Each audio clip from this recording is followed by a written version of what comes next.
Before you drive the all-new Nissan Rogue, you gotta ask yourself, how rogue are you gonna go? We talking be one with nature in the desert rogue? Go snowshoeing in Alaska rogue? Or take the long way home just because kind of rogue? Just a question, but with 5 available drive modes, you're sure to find the answer. Go rogue in the all-new, fiercely reimagined 2021 Nissan Rogue, now with the most standard safety features in its class.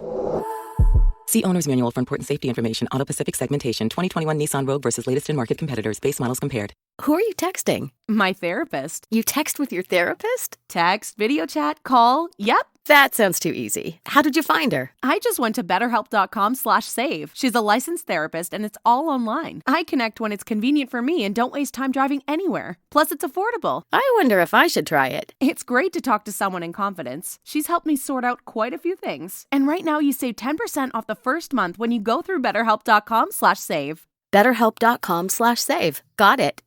Recording. Just talking to Chris Bennett today and this evening, and decided to do a bit from his LIBER 420 because it was interesting what we were touching on with the development of entheogenic substances in Martinism, Rosicrucianism, and many other magical traditions. He has, of course, Chris Bennett has a conference coming up on Aleister Crowley with Lon Milo Duquette and very other interesting people, and that will be on Zoom due to COVID, of course. No retreat and no conference in Vancouver, which would have been the plan normally. But what we're going to look at is from his book LIBER 420, which you must have. If you don't have it, that might be my fault. As some of you know, I had most things I own stolen, and I'm working on that. Now that I'm back in Canada. We'll see what the authorities have to say about property ownership, but let's not dwell on that. It's important to move on. Letting go in life, the practice of kenosis, is something which I've always been most interested in. Apophatic mysticism, a spirituality of letting go, because this life is temporary. Everything we do in this world is so temporary that you gotta let it go. You gotta let it go. But now let's move on. Let's talk about 19th century Masonic and Rosicrucian Hashishin, beginning with Islamic influences. Even before the publication of von Hammer Pogstall's anti-Masonic work Mysterium Baphometis Revelatum, 1818, some Masons themselves were tying in the history of the order with that of the Templars. And this, of course, led to the Hashishins, causing some branches and offshoots of Masonry to take on a particularly Islamic flavor. As Sir Richard Burton, 1821 to 1890, has been popularly noted as stating, Sufism is the Eastern parent of Freemasonry. That's remarkable. That's Burton, 1856. This view of Masonic origins was also incorporated into Freemason Rudyard Kipling's The Man Who Would Be King. Kipling wrote one of my favorite poems, If you don't know that one, check out the poem If. My mom used to say that to me all the time as a kid. Interestingly, both of these figures also used cannabis and a variety of other drugs. Sir Richard Burton had a deep knowledge of both the occult and drugs. In a plain and literal translation of the Arabian Nights Entertainments, he expressed his deep knowledge of cannabis, even identifying Rabelais' references and suggesting an interesting etymological connection to Nepenthe. Quote, the Arab banj and Hindu bang, which I use as most familiar, both derive from the Old Coptic nibanj, meaning a preparation of hemp, cannabis sativa soy indica. And here it is easy to recognize the Homeric Nepenthe. Al-Qazwini explains the term by garden hemp, Kinab Bostani, or Shadanaj. My Arabic's not existent. On the other hand, not a few apply the word to the henbane, Hyoscyamus niger. So much is used in medieval Europe. The camus evidently means henbane, distinguishing it from hashish al-harafish, rascal's grass, i.e. the herb pantagruelian. The alfaz adwiya French translation, explains tabanuj by endormir quelqu'un le faisant avaler de la jusqu'uem.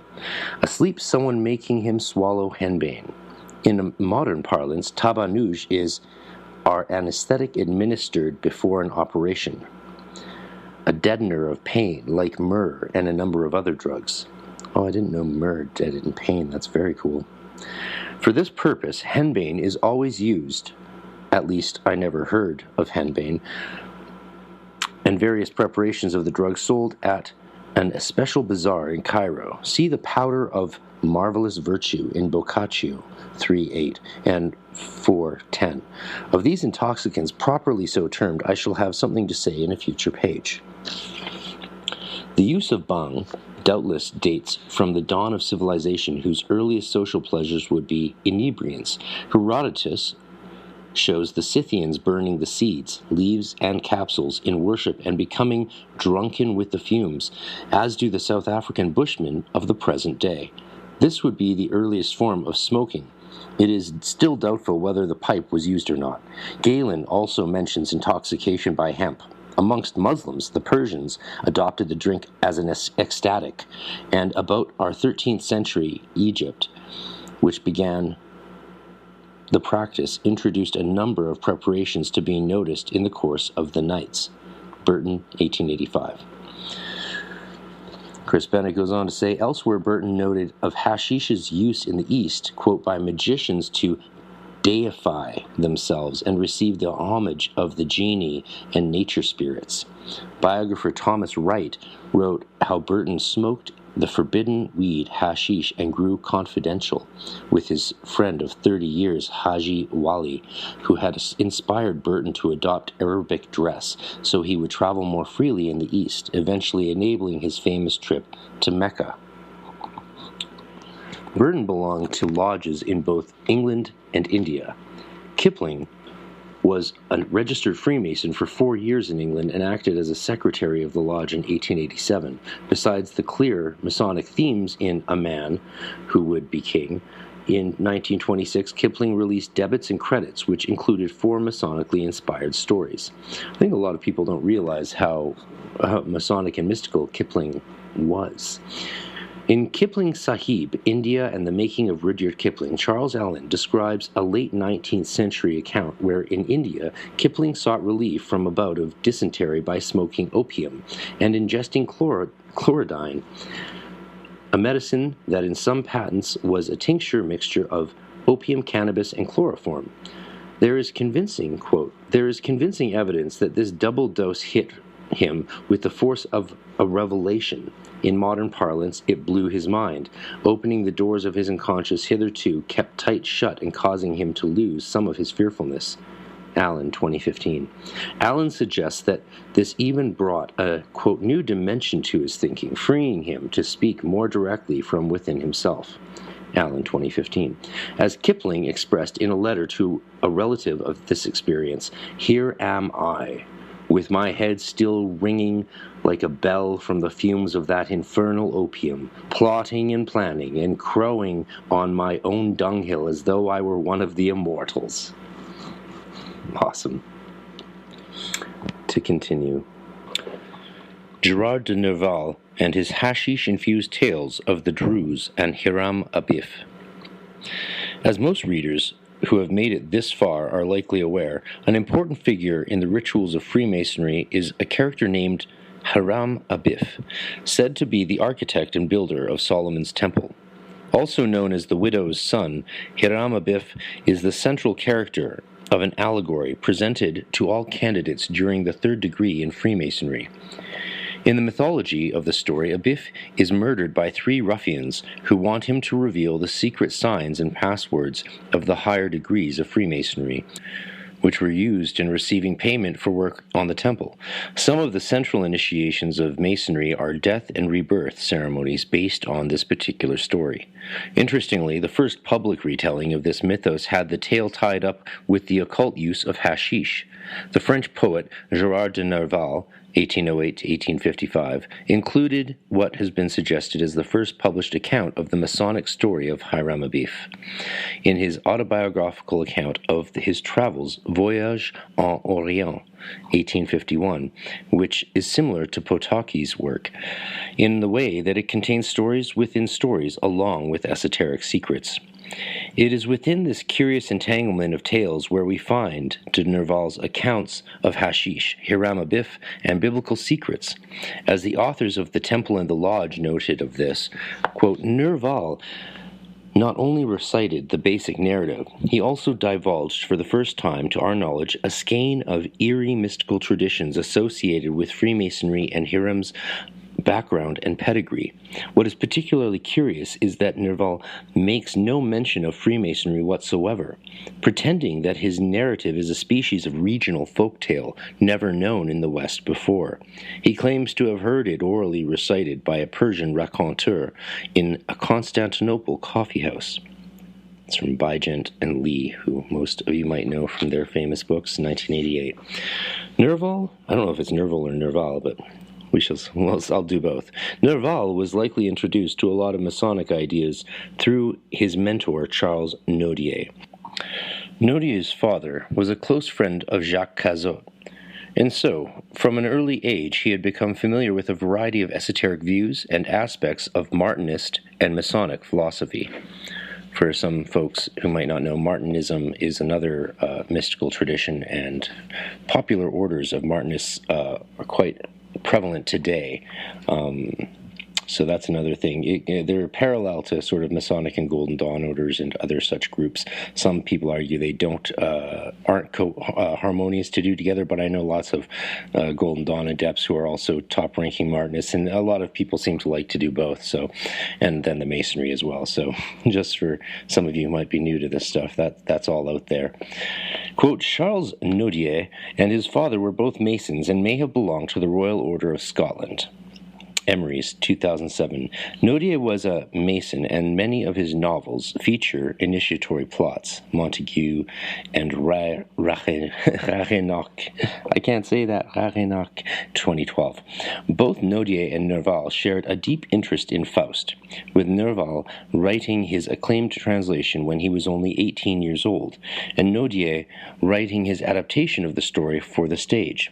Like Cazot, Nodier was known to use opium for visionary purposes. The pioneer of drug transcendence was the French novelist Charles Nodier in the 1790s. Nodier was a romantic for whom life was a voyage of introspective self-discovery, and he convinced himself that opium gave him revelations that he could not obtain when sober. Davenport Hines, 2003.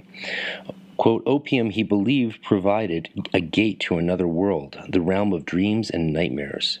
Melton, 2010. As Nodier wrote in an 1831 correspondence with a friend, the decoctions of various plants loaded with spirits are highly recommended. Opium does wonders. The ether is sovereign, and I would not know any other specific for my use. Opium taken at high doses accelerates life.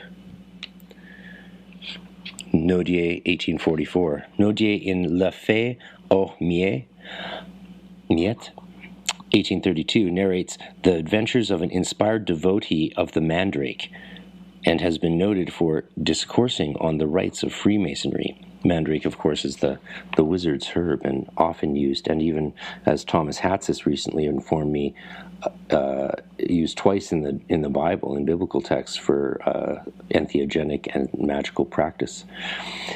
In reference to this use of drugs for inspiration in the works of Nodier, in Un Carnaval de Paris, a Carnival of Paris, Joseph Méry refers to a sect of sleepers of which Charles Nodier was for a long time one of the venerated pontiffs. That's Mary, 1856.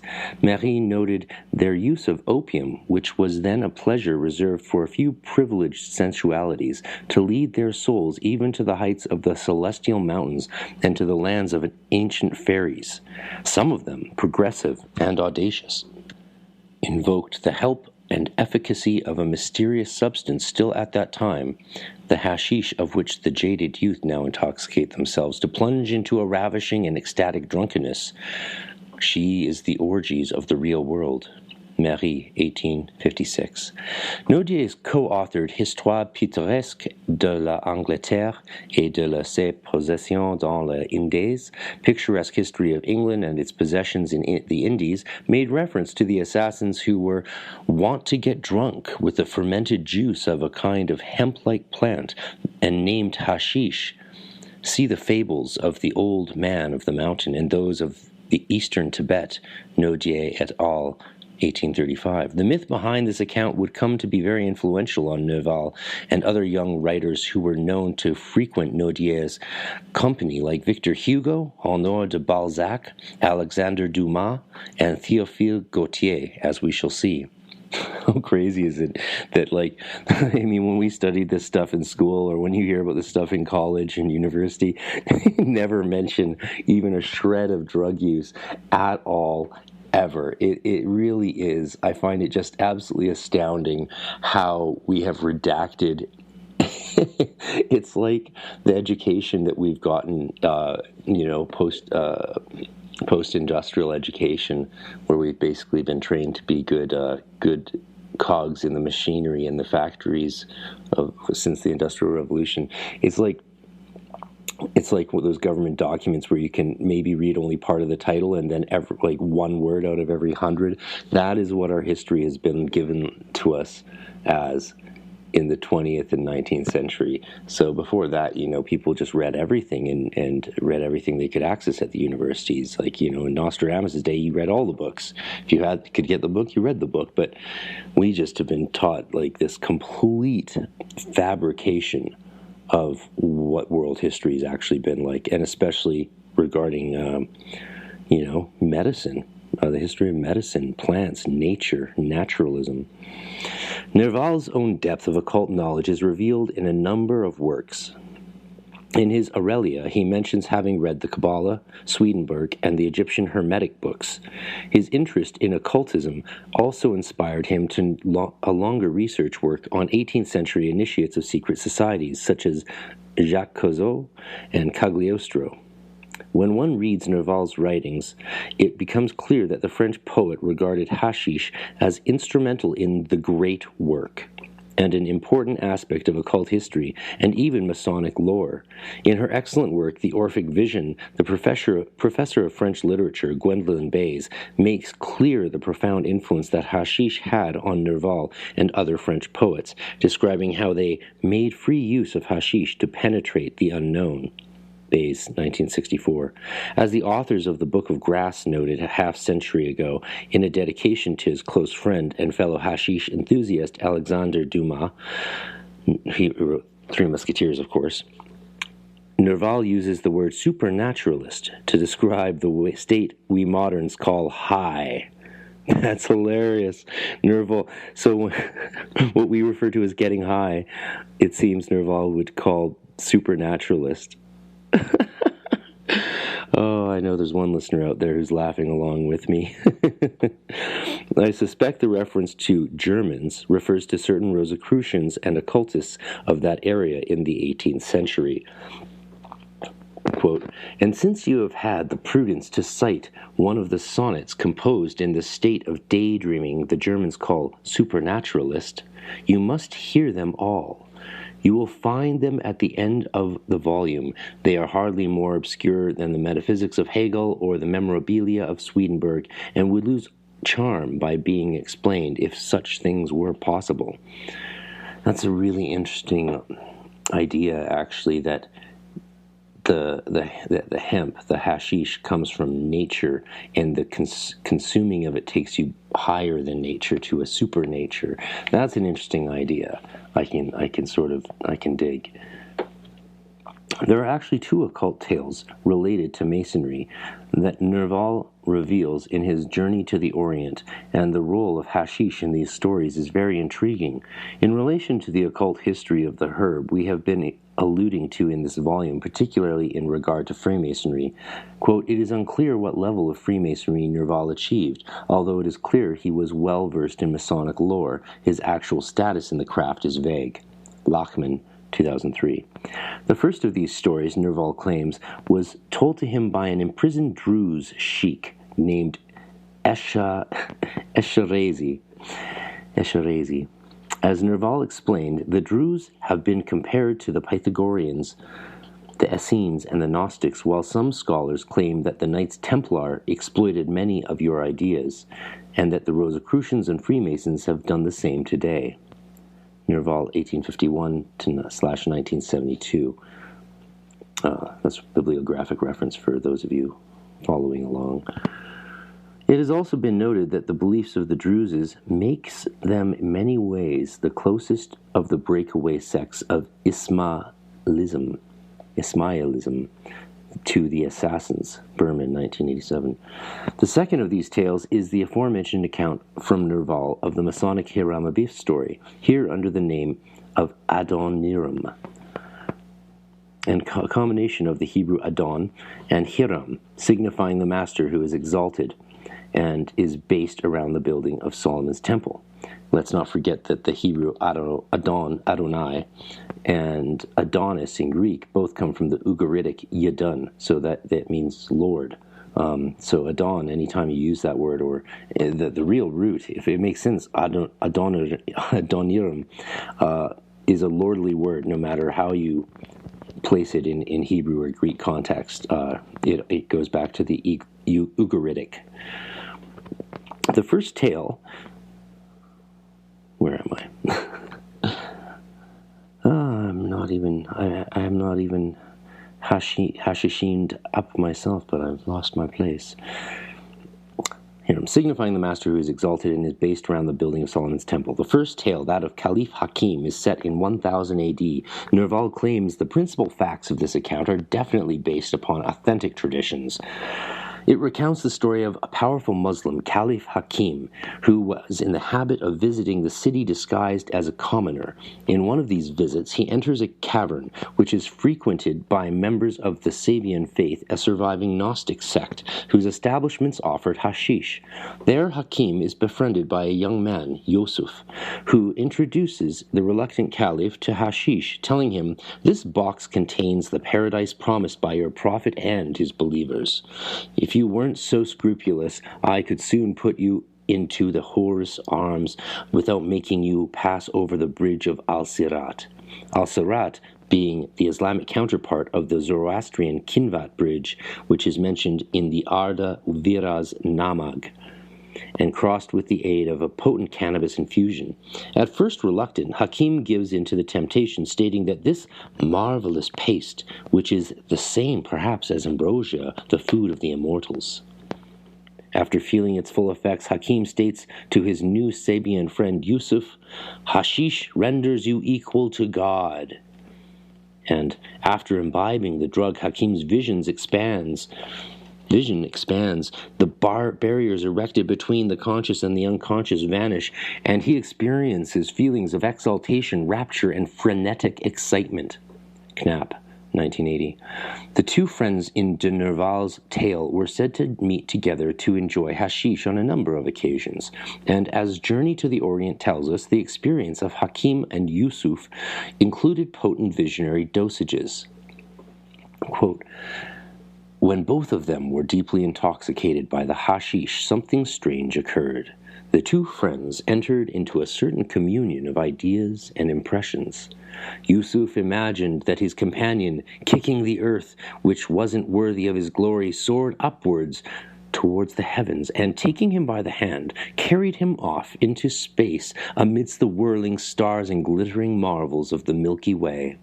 Pale but crowned by a luminous ring, Saturn increased in its size as it approached them, followed by 7 moons borne along in the wake of its rapid advance. Then, but who could relate what happened when they had reached this divine home of their dreams. Human language can only reveal experiences conforming to our nature, and we must bear in mind that the two friends conversed together in this celestial dream. Even the names by which they addressed each other were no longer names which are known on earth.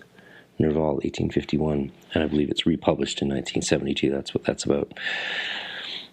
Like a true scholar, Chris Bennett uses the form of whatever form of citation, mixture of MLA, APA, Chicago style. Anyone who's achieved a certain level of scholarship starts to adapt their own style of notation that is appropriate to the exact work they are working on. And one of the heavy criticisms of my Celtic mysteries of corresponding the Irish gods to the Kabbalistic Tree of Life is that it's very dry because I was using a very strict MLA style, but of course demonstrating that I used that strict style is what allowed me to skip my BA and get straight into grad school. So mastering technique has its purpose. Can it be dry and boring and render your book less interesting than the one I'm currently reading? Absolutely. The information, though, of course, is always nice to be presented in a concise way, which some academic styles do allow for, even insofar as they make it rather dry and boring. Because you can't, if you're writing some forms of academia, you can't just, you can't, what's it called? You can't make it flower. You can't illustrate it with extra little words here and there. But it's nice when you can. And that's what master scholars do, and I think that's what we're doing right now. I might need to take a break, and my speech has been all... Maybe I need to invoke the Hashishin myself right now and come back and finish this. Because we're moving on to this story of astral travel. Yes, I'll be right back. The story of astral travel comes in at a time when many occultists had decided to take things further with the magic mirrors and step through the looking glass. And not surprisingly, there are many such accounts of the use of hashish for astral travel from this period. Nerval connects it with the next story, that of Hiram Abif, or Adoniram, and the building of Solomon's temple, with the story overheard by Caliph Hakim, who found himself imprisoned in an asylum while under the influence of hashish, and his claims of being the caliph went unbelieved, and instead identified his continuing insanity to his captors and caretakers.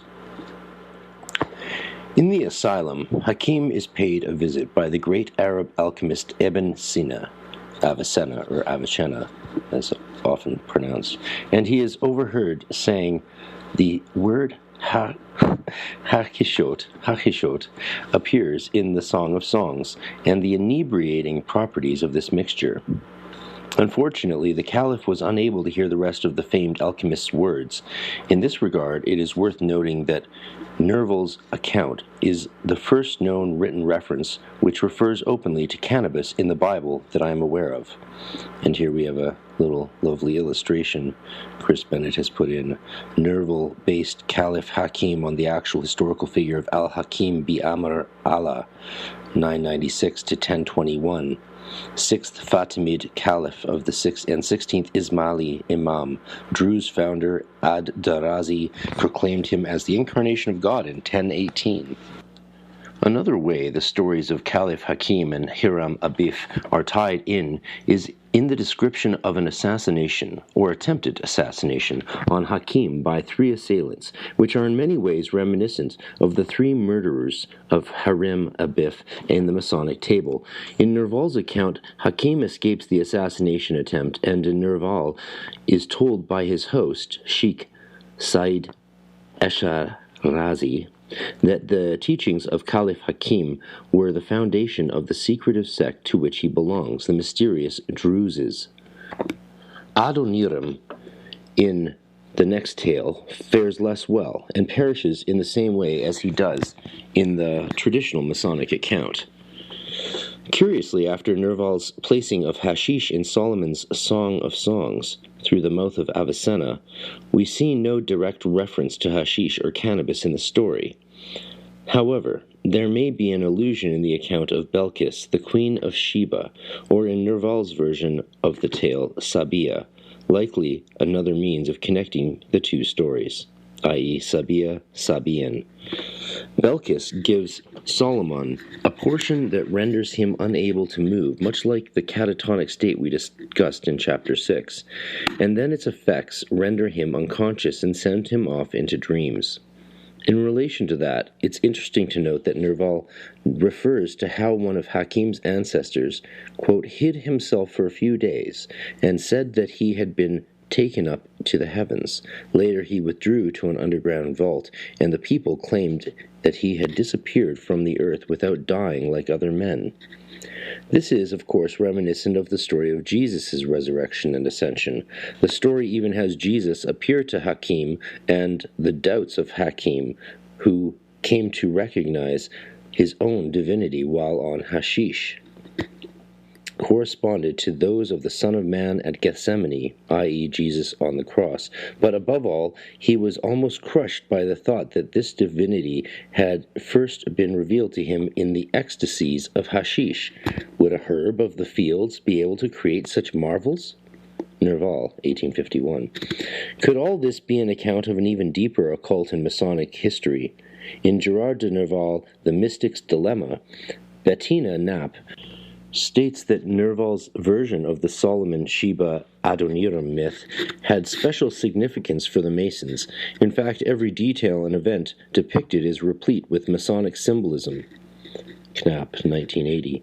Quote, Adoniram's ordeal has become the essential part of the ceremony of reception to the Grand Master in the Masonic order. In the Masonic initiation ceremony, as in the ancient mysteries, the acolyte experiences the death of the profane self and the birth of the new spiritual being. The object of the initiation is to lead the neophyte into the experience of an inner illumination, the transcendental light or the center of the self. According to some 18th century Masons, namely Martin de Pascali, the initiation is supposedly to help man reintegrate back into the universal pleroma, universal Godhead. Knapp, 1980. In Nerval's account of the story of Adoniram, the hero takes a Dantesque descent into the underground, which has also been described as an Orphic ascent. There, Adoniram meets his ancestor Tubal-Cain, the master blacksmith, and learns that there they preserved their esoteric traditions, and in their secret traditions, Tubal-Cain explains men may partake of the tree of knowledge without perishing from it. Bayes, 1964. One wonders if some sort of initiation ceremony like that which has been suggested around Dante's Inferno is indicated in the story. Quote, Nerval is both Hakem, sic Hakim, and Adoniram, and it is quite possible that he chose these two legends because of his feelings of identification with the two oppressed but superior heroes. Nerval is like the prince who discovers his duality and mysterious divinity under the influence of hashish, who is frustrated, misunderstood, and finally committed to an asylum. Brackets, Nerval had similar struggles with mental health and had extended forced care at times. And the previous reference to hashish is also in brackets, which means inserted by the author. In spite of this, his divine nature triumphs, and the liberated hero leaves the asylum to become the founder of a new syncretic religion, exactly what Nerval hoped his occult studies would accomplish. Hakem is therefore Nerval the poet-priest. The Drusian religion interested Nerval immensely because it provided him with a living example of syncretism. As modern descendants of the Gnostics, Pythagoreans, and Essenes, Nerval maintains that this was the source of Masonic mysticism brought into the Western world by the Templars during the Middle Ages. Bay, 1964.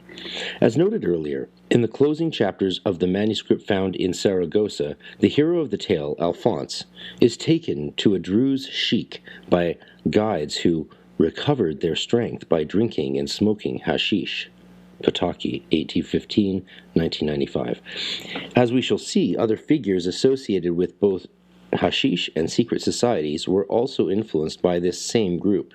Druzes have maintained a reputation for growing hashish to this day, and Lebanon's outspoken Druze leader, Walid Jumblat, has been calling for the legalization of hashish in Lebanon, which has a long history of marijuana cultivation. The concern over secrets such as these has made me question whether Nerval's death was a suicide, as has been the accepted view. Certainly, the publication of the story of the central myth of Masonry, that of Hiram Abif, would constitute a breach of a Mason who had taken the sacred oath. Nerval was found hung by a white cord, hat still on his head, in a lonely, dark Parisian alley. We have seen the sacred role that cords have played in certain secret societies, so perhaps there was some symbolism intended here. In a poem dedicated to Nerval, which refers to Cain and Tubal-Cain and Adoniram, Nick Leon refers to Nerval's ending, "Hanging by some mystic cord, what matters in an alley." There are some footnotes in this paragraph, but you have to get your own copy of this beautiful book to get into detail. As Carlyle noted of an oath to keep the secrets of the craft taken over a skull in a Masonic Templar degree, "If ever I willfully deviate from this my solemn obligation, may my light be put out from among men, as that of Judas Iscariot was for betraying his Lord and Master." Carlyle, 1825. Judas, as will be remembered, hung himself over his betrayal. Quote, "Nerval saw himself as a type of vehicle, a transforming agent through which or by which the outer world could become manifest. He was privileged to see directly beyond the world of appearance into the cosmic pleroma, owing to some rash act on his part. Perhaps he had revealed, like Prometheus and Cain, esoteric secrets to mankind. He too was doomed to punishment. Nerval was so convinced of his martyrdom, of his guilt, that on certain occasions he was able to take the situation in stride, knowing as he did that he would be forgiven eventually, and that he would attain a superior sphere, but only after the ordeal of life had ended." And there's a beautiful illustration below of death, the death of Gerard de Nerval, illustration by Gustave Doré. So this was quite a big deal if an artist like Doré was portraying such a significant hanging. It makes it seem like, yes, it was definitely not a suicide. Nerval himself was also a member of the famous Club des Hashishins, which borrowed their name from the cult which formed around the Old Man of the Mountain, and his group of hashish-ingesting assassins.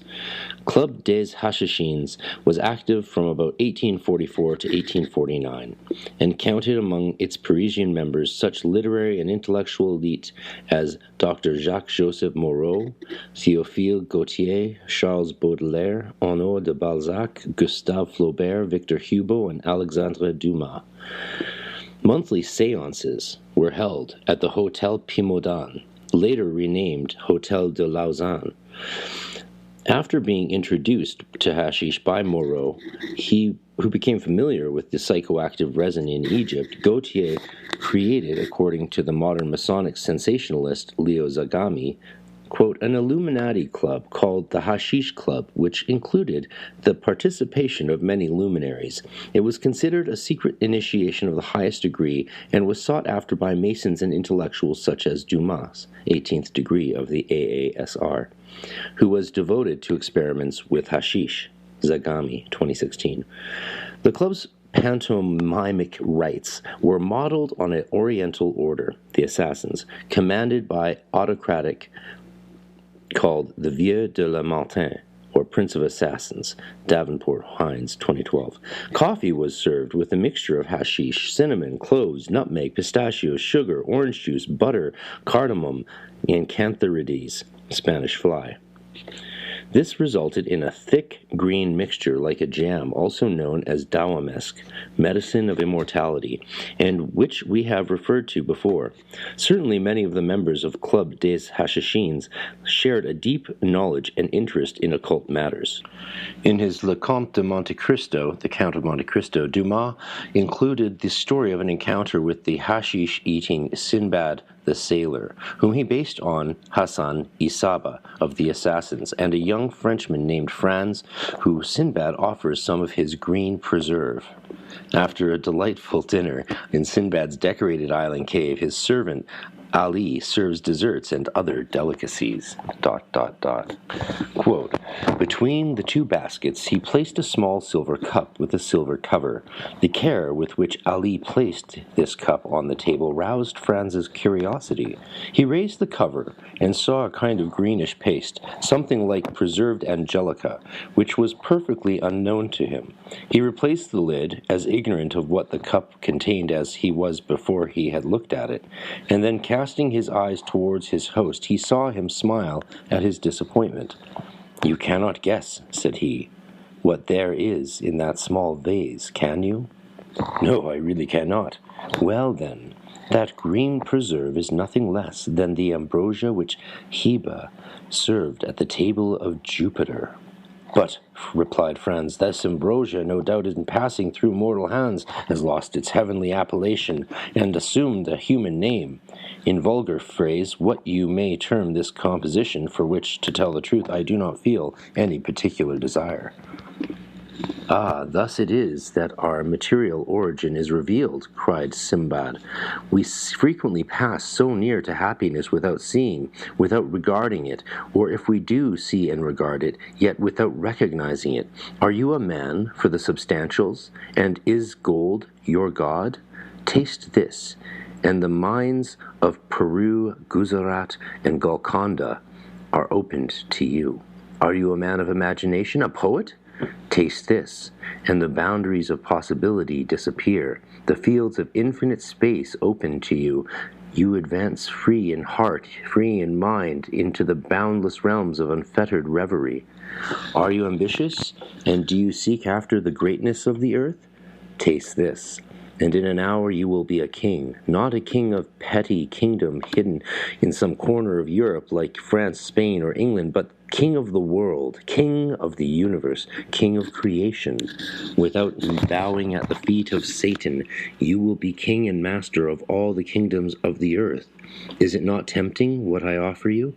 And is it not an easy thing, since it is only to do thus? Look." At these words he uncovered the small cup which contained the substance so lauded, took a teaspoonful of the magic sweetmeat, raised it to his lips, and swallowed it slowly with his eyes half shut and his head bent backwards. Franz did not disturb him whilst he absorbed his favorite sweetmeat, but when he had finished, he inquired, "What, then, is this precious stuff?" "Did you ever hear," he replied, "of the old man of the mountain who attempted to assassinate Philip Augustus?" "Of course I have." "Well, you know he reigned over a rich valley which was overhung by the mountain whence he derived his picturesque name.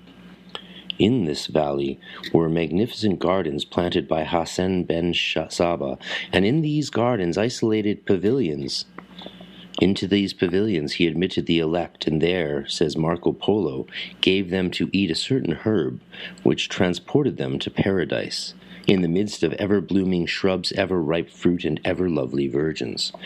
What these happy persons took for reality was but a dream, but it was a dream so soft, so voluptuous, so enthralling, that they sold themselves body and soul to him who gave it to them, and obedient to his orders as to those of a deity, struck down the designated victim, died in torture without a murmur, believing that the death they underwent was but a quick transition to that life of delights of which the holy herb, now before you, had given them a slight foretaste." "Then," cried Franz, "it is hashish? I know that, by name at least." "That is it precisely, Signor Aladdin. It is hashish, the purest and most unadulterated hashish of Alexandria, the hashish of Abu Ghor, and the celebrated maker, the only man, the man to whom there should be built a palace inscribed with these words, 'A grateful world to the dealer in happiness.'" "Do you know," said Franz, "I have a very great inclination to judge for myself of the truth or exaggeration of your eulogies." "Judge for yourself, Signor Aladdin. Judge, but do not confine yourself to one trial. Like everything else, we must habituate the senses to a fresh impression, gentle or violent, sad or joyous. There is a struggle in nature against this divine substance, in nature which is not made for joy and clings to pain. Nature subdued must yield in the combat. The dream must succeed to reality, and then the dream reigns supreme. Then the dream becomes life, and life becomes the dream. But what changes occur? It is only by comparing the pains of actual being with the joys of the assumed existence that you would desire to live no longer, but to dream thus forever. When you return to this mundane sphere from your visionary world, you would seem to leave a Neapolitan spring for a Lapland winter, to quit paradise for earth, heaven for hell. Taste the hashish, guest of mine, taste the hashish.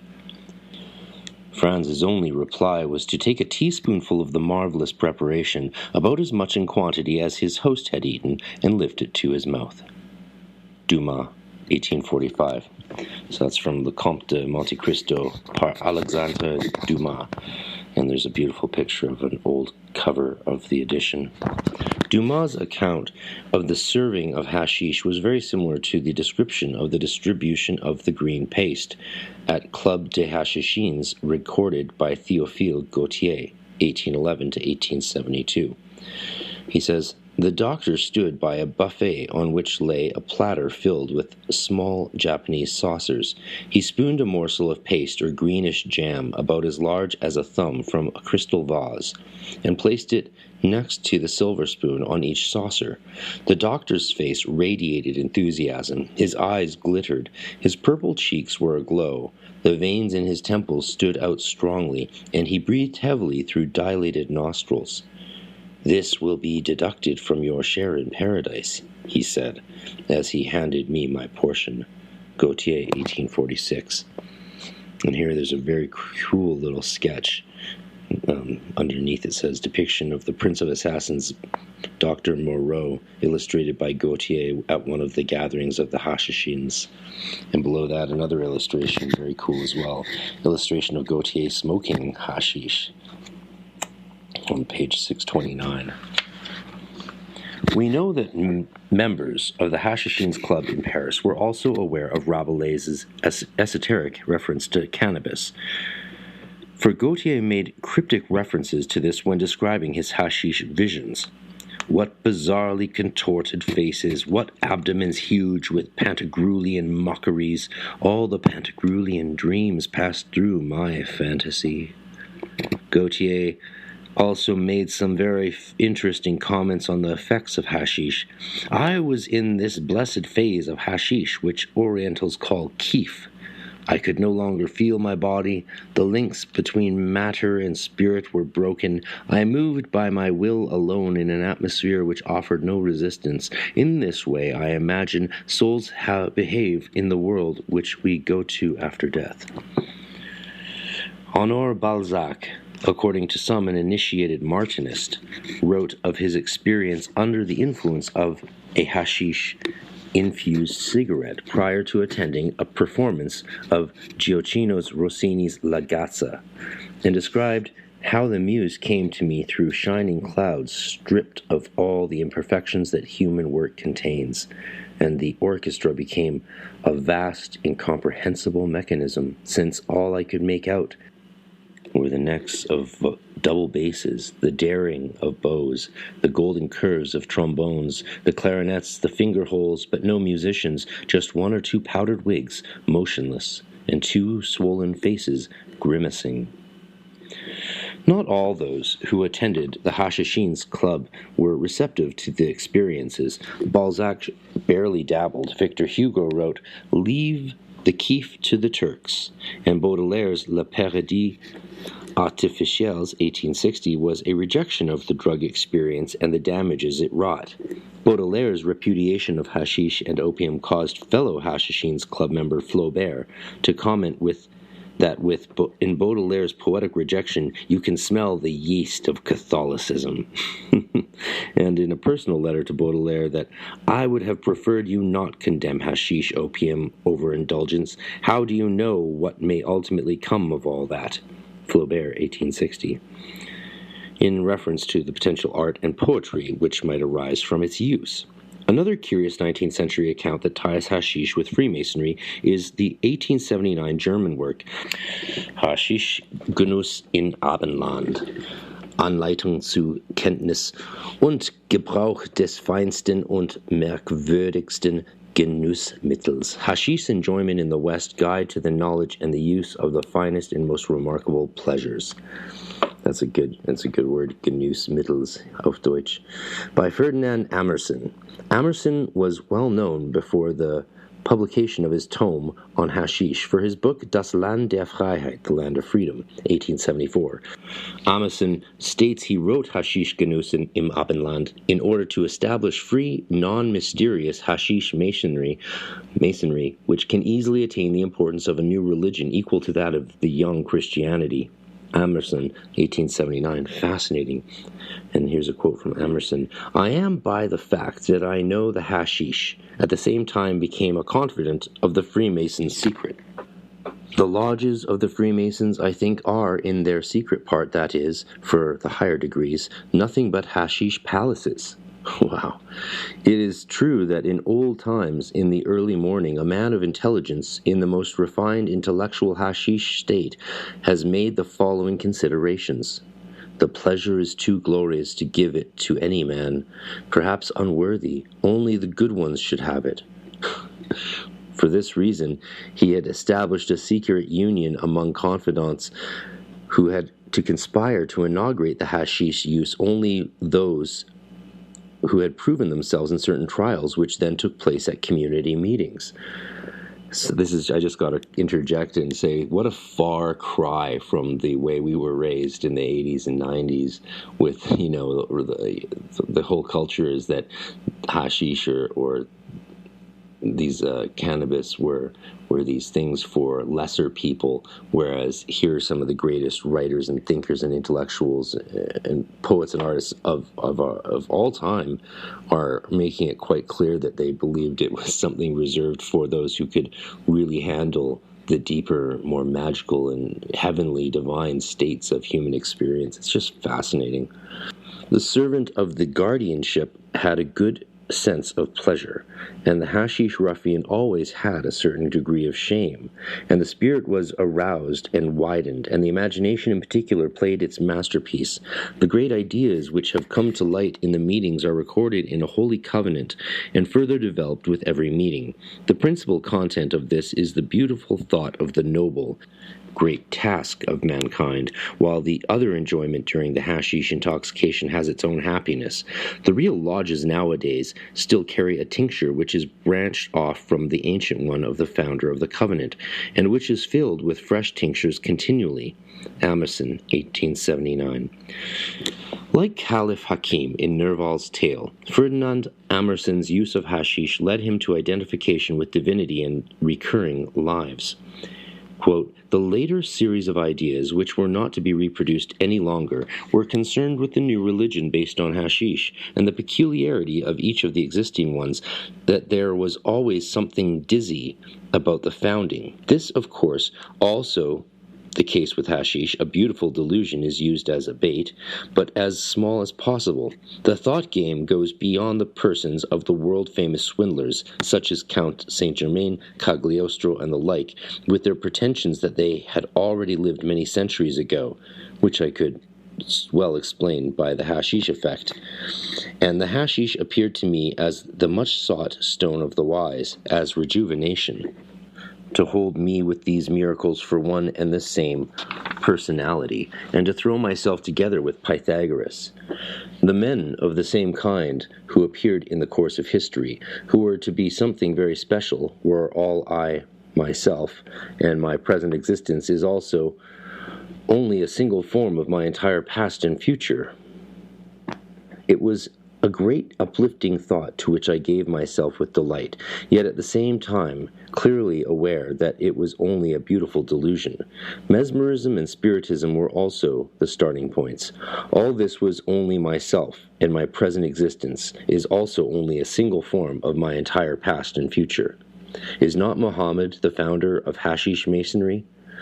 Will not the pilgrims be introduced to this mystery when they arrive at Mecca? I am now also a Muslim in this sense.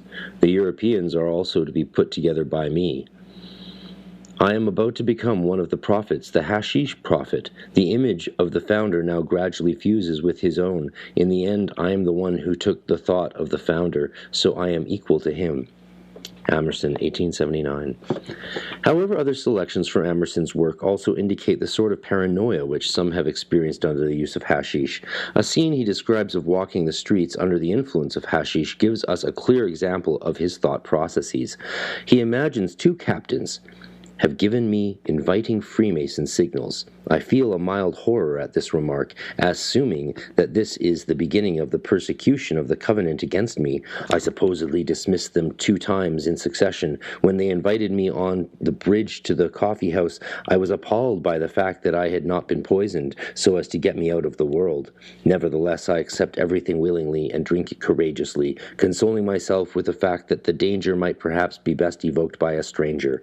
Later on in the conversation on the bridge, I hear the alleged members of the family saying to each other, "He is a master." Emerson, 1879. Up to this point in the tale, Emerson himself gives no indication he is a member of an existing Masonic lodge, and much of his thoughts on it should be framed more as suspicions or intuitions he has come up with while high. Be careful of this getting too high. You might think you're a Freemason or that the Freemasons are after you. I love it. It is only at the end of the account he realizes aspects of his hashish adventure have been some sort of initiation into an organization referred to as the Covenant and League that was comprised of hashish using intellectuals. When he is confronted by a member of this group who questions whether he is an initiate of the order revealing secrets, Emerson responds, "Did I unconsciously and involuntarily strike a string that aroused a reverberation at the League?" When the answer comes in affirmative, Emerson responds with these words, "What am I to do to join your honorable covenant?" "The great oath of secrecy," replied the assembled unanimously, solemnly. "They gave me time to consider. So it is. I am ready," I said with quick resolution. "I will take care not to list all the foolishness which they now, after having secretly led me into the great hall with other disguised men, made with me.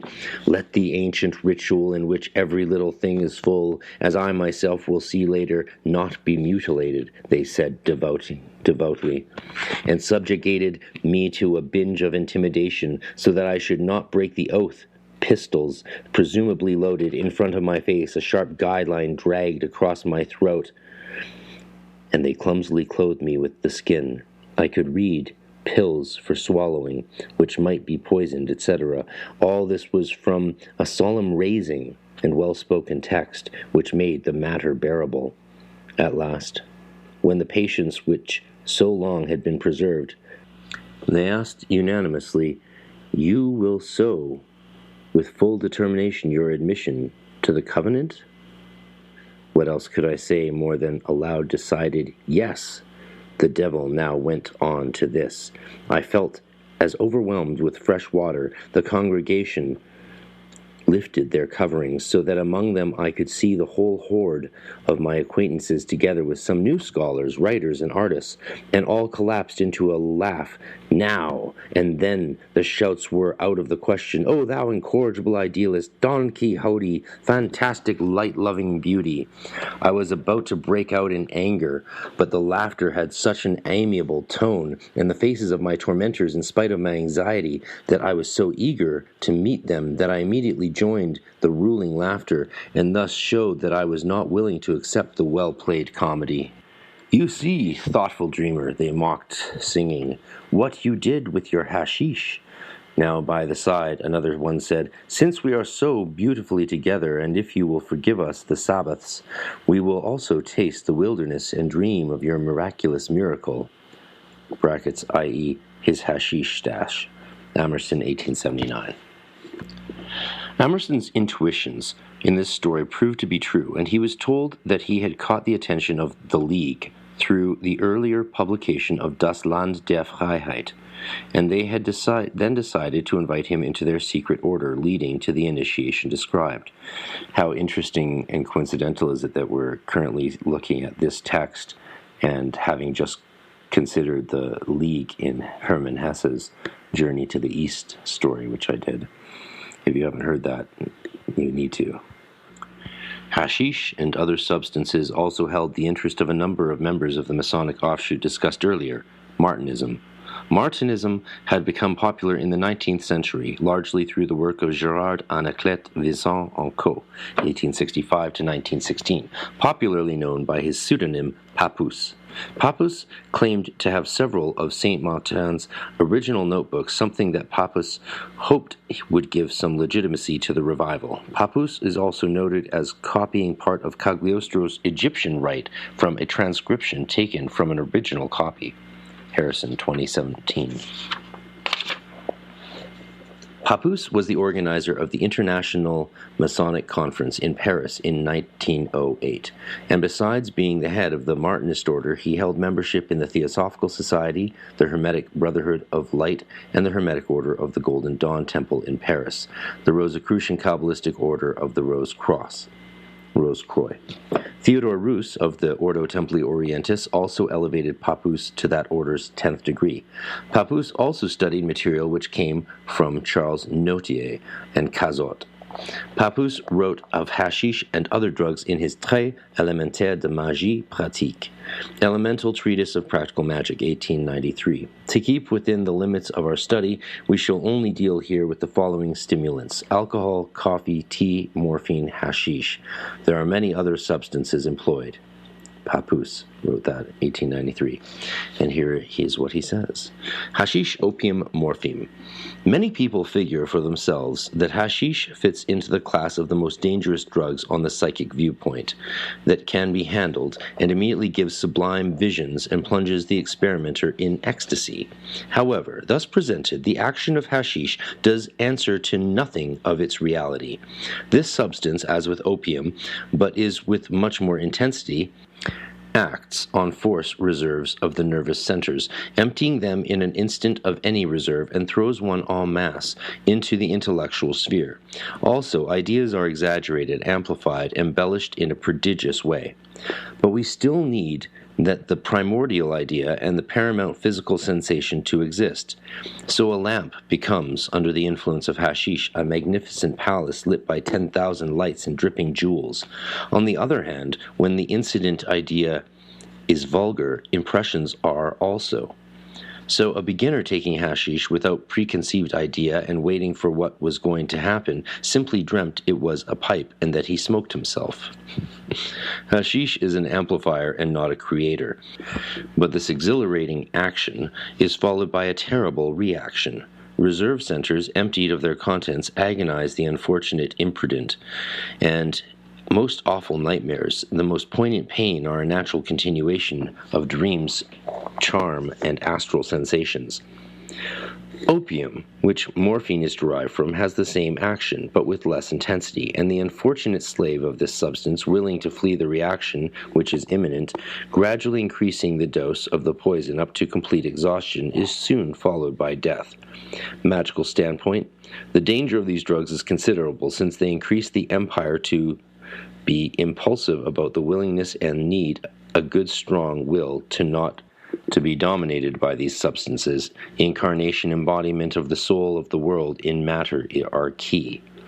We do not want to unduly lengthen this presentation, and we believe what we have just said will be enough to understand these exciting theories. Papoose, 1893. At least 12 issues of the Martinist Masonic journal, L'Initiation, of which Papoose was the director, contained articles on the use of hashish.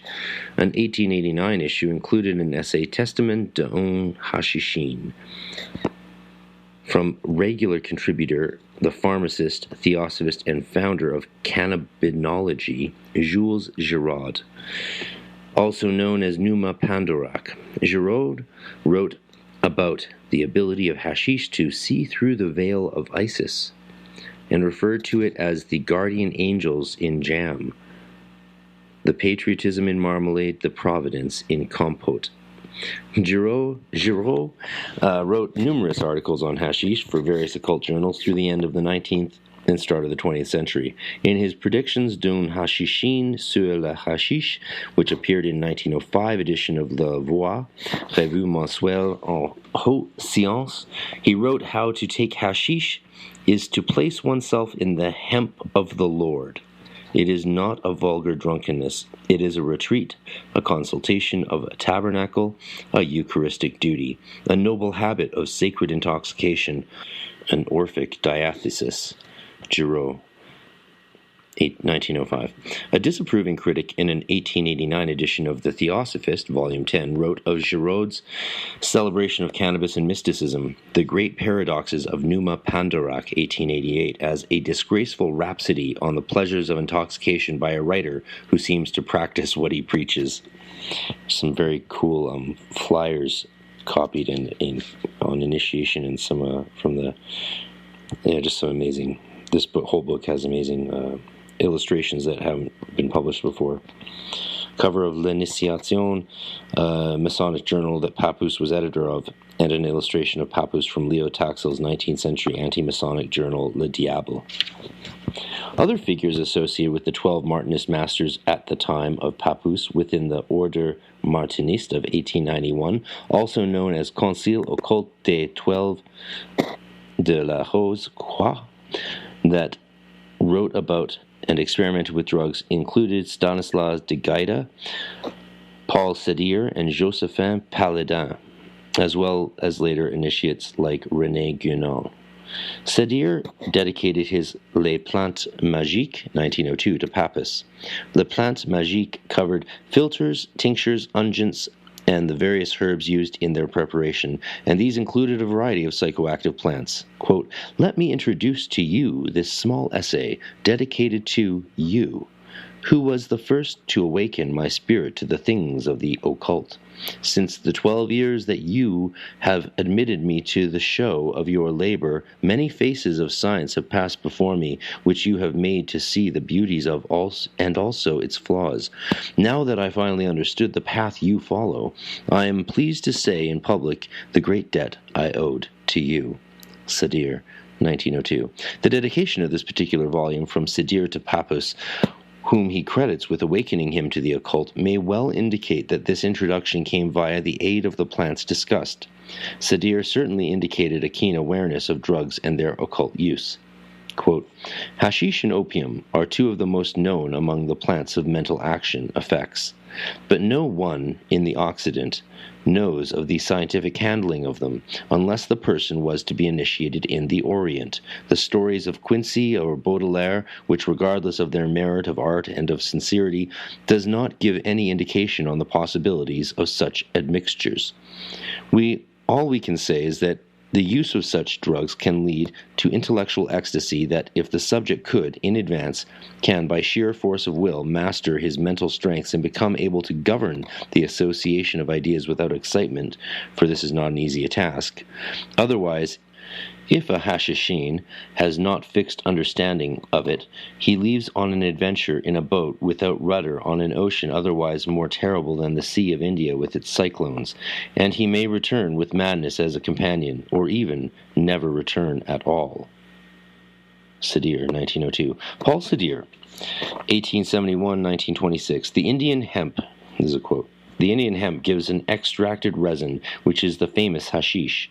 This ointment, smoked or swallowed, provides some ecstasies poorly understood in the West, but some Muslim sects, Buddhists, and Asia's Taoists use it in an intellectual dosage for the study of psychergy, analysis and study of the mind." Sédir, 1902. Giving more evidence of the popularity of such substances in these circles, Karl Raschke refers to Marquis Stanislas de Gaida and Josephin Paladin, who smoked hashish, cultivated decadence, and endeavored to revive the Rosicrucian Brotherhood. Raschke, 1980.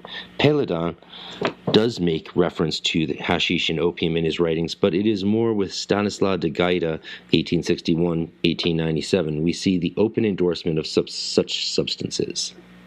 Hashish always favors and sometimes spontaneously determines the exit from the astral body. Indian hemp is a magical herb, first and foremost. De Gaida, 1891. De Gaida's Rosa Mystica, 1885, contained the following poem dedicated to cannabis and the poppy. The Venetian Flowers. Yet dangerous flowers, you're generous sometimes and heal injured hearts. Sweet is your caress to the outcasts. What oppresses, what can not be banished, the souvenir. White poppy of Asia, when the cold Aspasi forces one of us at his knees, thy opium, O plant, makes her soul indolent, and against sorrow all of brass. And your bitter morphine, calm the poor mother that obsession bites, from a dead child to the solitary monster who hides under the ground, all hearts remaining deaf to his love. Divine hashish, you are drunk, the beautiful Horus drunk to the lips of coral of your seraglio. Salute flora equivocale, the unfortunate invokes you. Tamers of sorrows, salute, O flowers. Be blessed, in short, saps that pour to the man with a pale face, the quiet forgotten.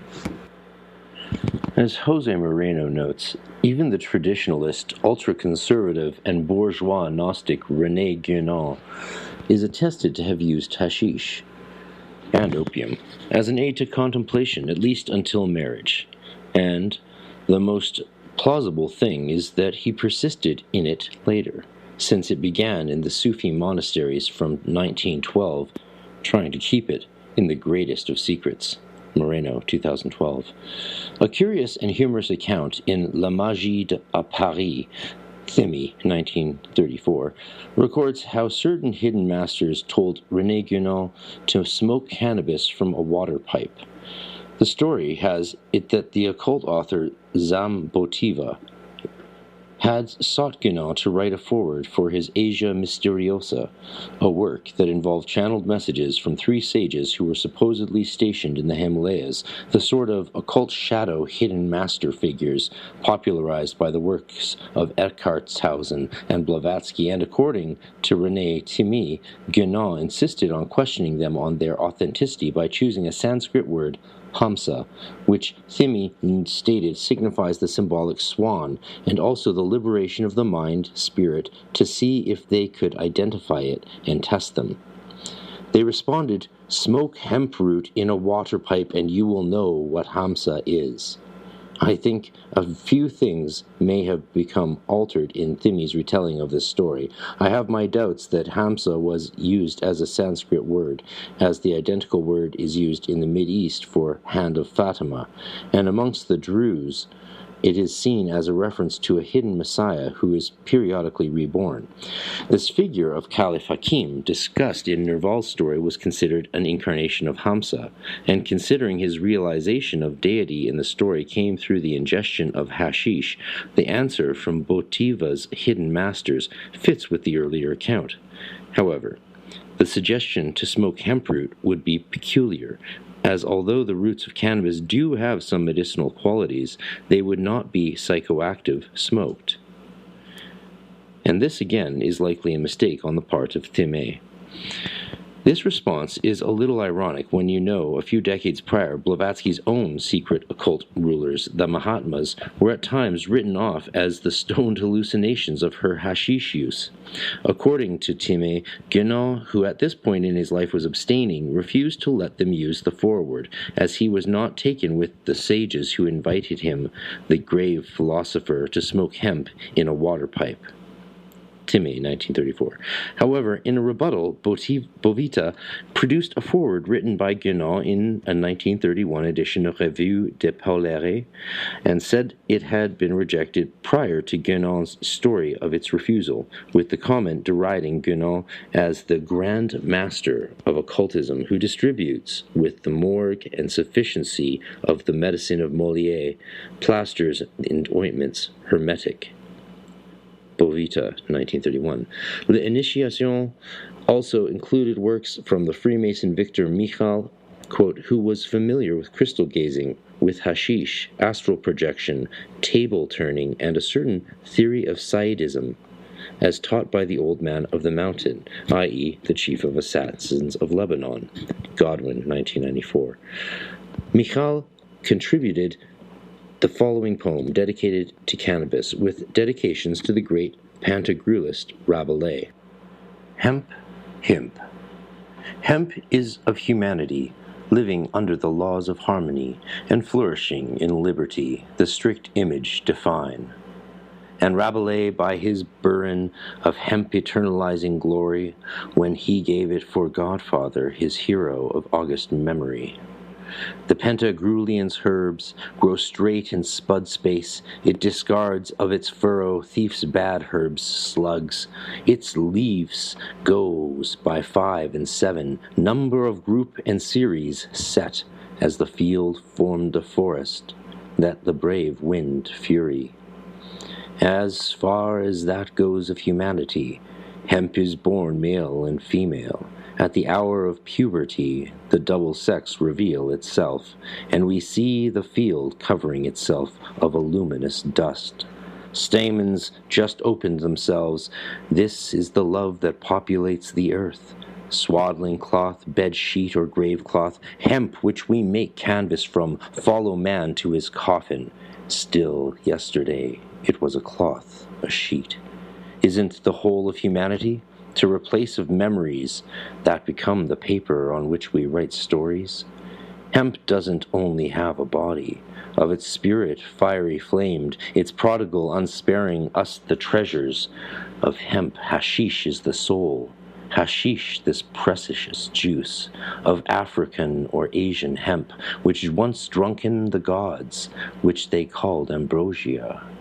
None says that happiness isn't the human destiny, which each carries in his heart the eternal hope innate. Of hashish they haven't tasted, 'cause a little of its green paste, then dream are made as reality.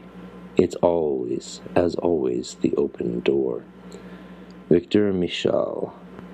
Michal is particularly notable for his close relationship with Helena Petrovna Blavatsky, 1831 to 1891, founder of the Theosophical Society, author of the occult classics Isis Unveiled, 1877, and The Secret Doctrine, 1888, and possibly the most influential figure of the 19th century occultism. It was Michal who developed the mediumistic faculties of Madame Blavatsky. Queensborough, 1933. Victor Michal used hashish in his work, a possible link to HPB's own disputed use, and he is said to have found HPB a wonderful trance subject. Lachman, 2012. A.L. Rawson, a painter, author, and Mason, was a close friend of Blavatsky for over 40 years, stated concerning her relationship with cannabis. This is of Blavatsky. She had tried hashish in Cairo with success, and she again indulged in it in this city under the care of myself and Dr. Edward Sutton Smith, who had had a large experience with the drug among his patients at Mount Lebanon, Syria. She said, "Hashish multiplies one's life 1,000-fold. My experiences are as real as if they were ordinary events of actual life.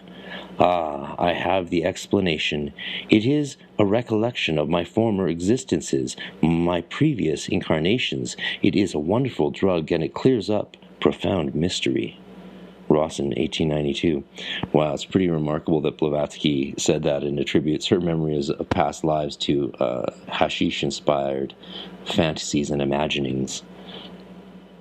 A.L. Rawson was one of a few lifelong friends Blavatsky had, and she herself attested to the validity of his character. The two traveled throughout Europe and to the East together in the 1850s. The duo are said to have journeyed to Cairo, both disguised as Egyptian men, and seeking out magical knowledge from figures like the Coptic magician Paulos Metamon. In Egypt, Rawson had also imparted various Freemasonic secrets to Blavatsky, after which the two had experimented with hashish. Nance, 2009. Rawson and Blavatsky also spent time in 1850s Cairo with Sir Richard Burton, who was also a devotee of hashish and esoteric pursuits, and who, as noted, suggested that the origins of Freemasonry were to be found in the Mideast. In Isis Unveiled, Blavatsky made the following comments concerning her good friend and associate A.L. Rawson. Quote, outside the East we have met one initiate, and one only, who, for some reasons best known to himself, does not make a secret of his initiation into the Brotherhood of Lebanon. It is the learned traveler and artist Professor A.L. Rawson of New York City. This gentleman has passed many years in the East, 4 times visited Palestine, and has traveled to Mecca. It is safe to say that he has a priceless store of facts about the beginnings of the Christian Church, which none but one who has had free access to repositories closed against the ordinary traveler could have collected. Blavatsky, 1877. The Brotherhood of Lebanon in this case are the Druzes, whom we have mentioned in relation to Nerval Pataki and others. Hakim Bey has suggested Rawson as a possible author of the 19th century essay, The Orgies of the Hemp Eaters, which recorded the use of cannabis as homa by an Islamic group in Syria, as discussed in Chapter 3. And we have some sketches I've never actually seen before of Helena Petrovna Blavatsky and one depiction of Rawson from Freemasonry in the Holy Land, handmarks of Hiram's Builders, Morris, 1875. Quote, Rawson was deeply involved with secret societies. He was adopted as a brother by the Adwan Bedouins of Moab and initiated by the Druze in Lebanon. He was one of the founders of Nobles of the Mystic Shrine, a life member of the Society Rosicruciana Americae, a 32nd degree Scottish Rite Mason, and a member of the 95th degree in the Rite of Memphis.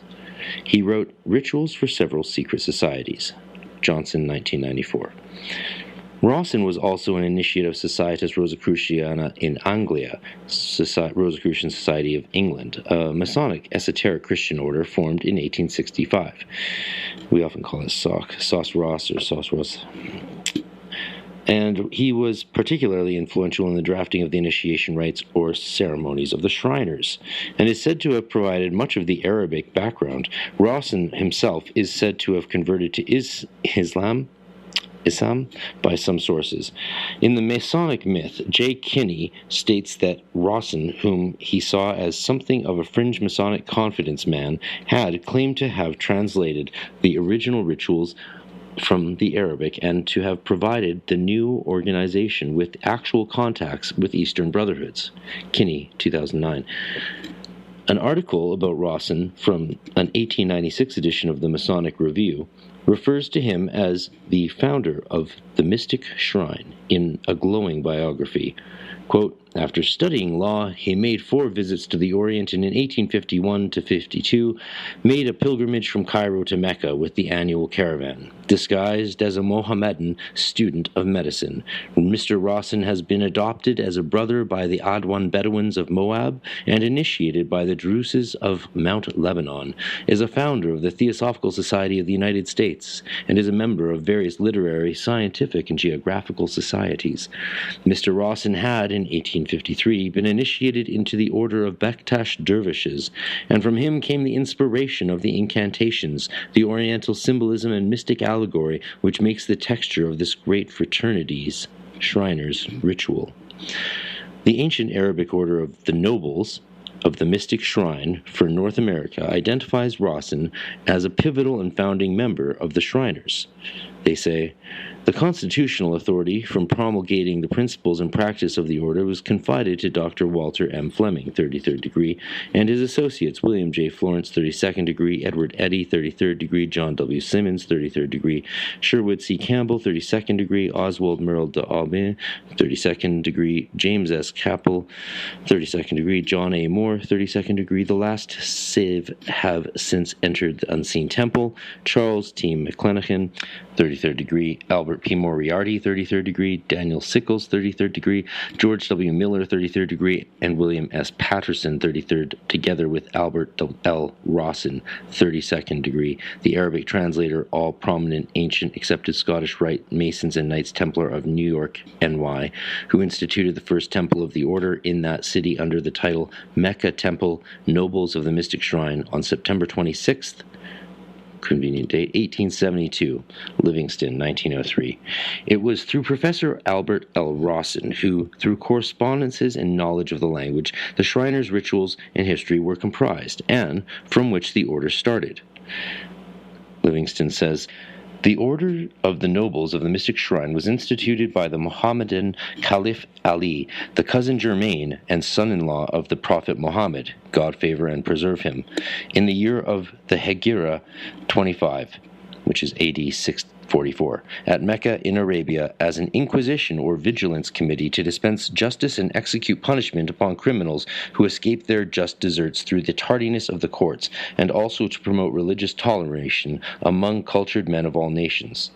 The nobles perfected their organization and did such promote and efficient work that they excited alarm and even consternation in the hearts of evildoers in all countries under the star and crescent. The order is yet one of the most highly favored among many secret societies which abound in Oriental countries, and gather around its shrines a select few of the best educated and cultured classes. Its membership in all countries includes Christians, Israelites, Muslim, and men in high positions of learning and power. Frequent revolutions, however, in Arabia, Persia, and Turkey have obscured the order from time to time, as appears from the many breaks in the continuity of the records at Mecca, but it has as often been revived. The nobles of the Mystic Shrine are sometimes mistaken for certain orders of dervishes, but this is an error. The only connection the order ever had with any sect of dervishes was with that called Bektash, White Hats.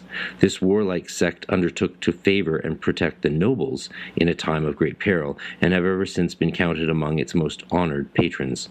The famous Arab known as the Bektash, from a peculiar high white hat or cap which he made from a sleeve of his gown, the founder of the sect named in his honor was an imam in the army of Sultan Amurath I, the first Mohammedan who led an army into Europe AD 1330. This sultan was the founder of the military order of the Janissaries, so called because they were freed Christian captives who were adopted into the faith of the army. Although his father, Orkhan, began the work, Bektash adopted a white robe and cap, and instituted the ceremony of kissing the sleeve. Among the modern promoters of the order in Europe was Herr Adam Weishaupt, a Rosicrucian, Rosy Cross mystic, and professor of law at the University of Ingolstadt, Bavaria. This distinguished scholar opened a temple 1st May 1776, significant year, the members of which were styled Illuminati, and exercised profound influence before and after the French Revolution. All from Livingston, 1903.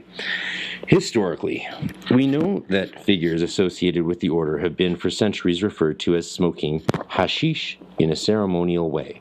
Stouth, 2015. Bektashi poetry speaks eloquently and frequently of hashish and opium as the paths to the divine. J, 1999. Opium and hashish were held by dervishes to secret kaif, or the quintessence of the soul. The Bektashi order was said to make naked novices under its influence take secret vows. Mixed with costly spices, it became baharab and took one to paradise. Goodwin, 2013. Kegusu's Abdal was a famous 15th century Bektashi dervish poet whose name, Kegusus, is a catchword for hashish, and this has been interpreted by some scholars as a pseudonym, implying that he was a hashish addict and was reputed to have composed many of his poems in a trance under the herb's effect. Mark Sedgwick refers to Giovanni Antonio Menavino's account of the Bektashi from Trattato dei Costumi dei Turchi, published in 1548 in Venice. The dervishes, quote, Bektashis are very merry people. Their use of powdered hashish, acerola, to make them intoxicated, imbriaco, is noted but not condemned. Sedgwick, 2016. One wonders whether Menavino himself has become a Bektashi, as his detailed knowledge of the Bektashis could hardly have been acquired by means other than participant observation, and the Bektashis were present at the Ottoman court. The Bektash, my Arabic is obviously not existent. The Bektash are generally viewed as heretics by mainstream Islam, and their beliefs are a syncretic mix of esoteric elements. Quote, besides different Sufi doctrines and practices, many religious traditions may have contributed to the development and appearance of Bektashism, including ancient Turkic elements preserving pre-Islamic and non-Islamic beliefs and customs originating in shamanism, Buddhism, Manichaeism, Christianity, and antique religions. The Bektashis also incorporated anthropomorphic and Kabbalistic doctrines of letter and number symbolism. Doja, 2008. Gershom Scholem, there's a name we know, has also seen an association between the Bektash and the heretical Jewish movement that formed around Sabati Zevi.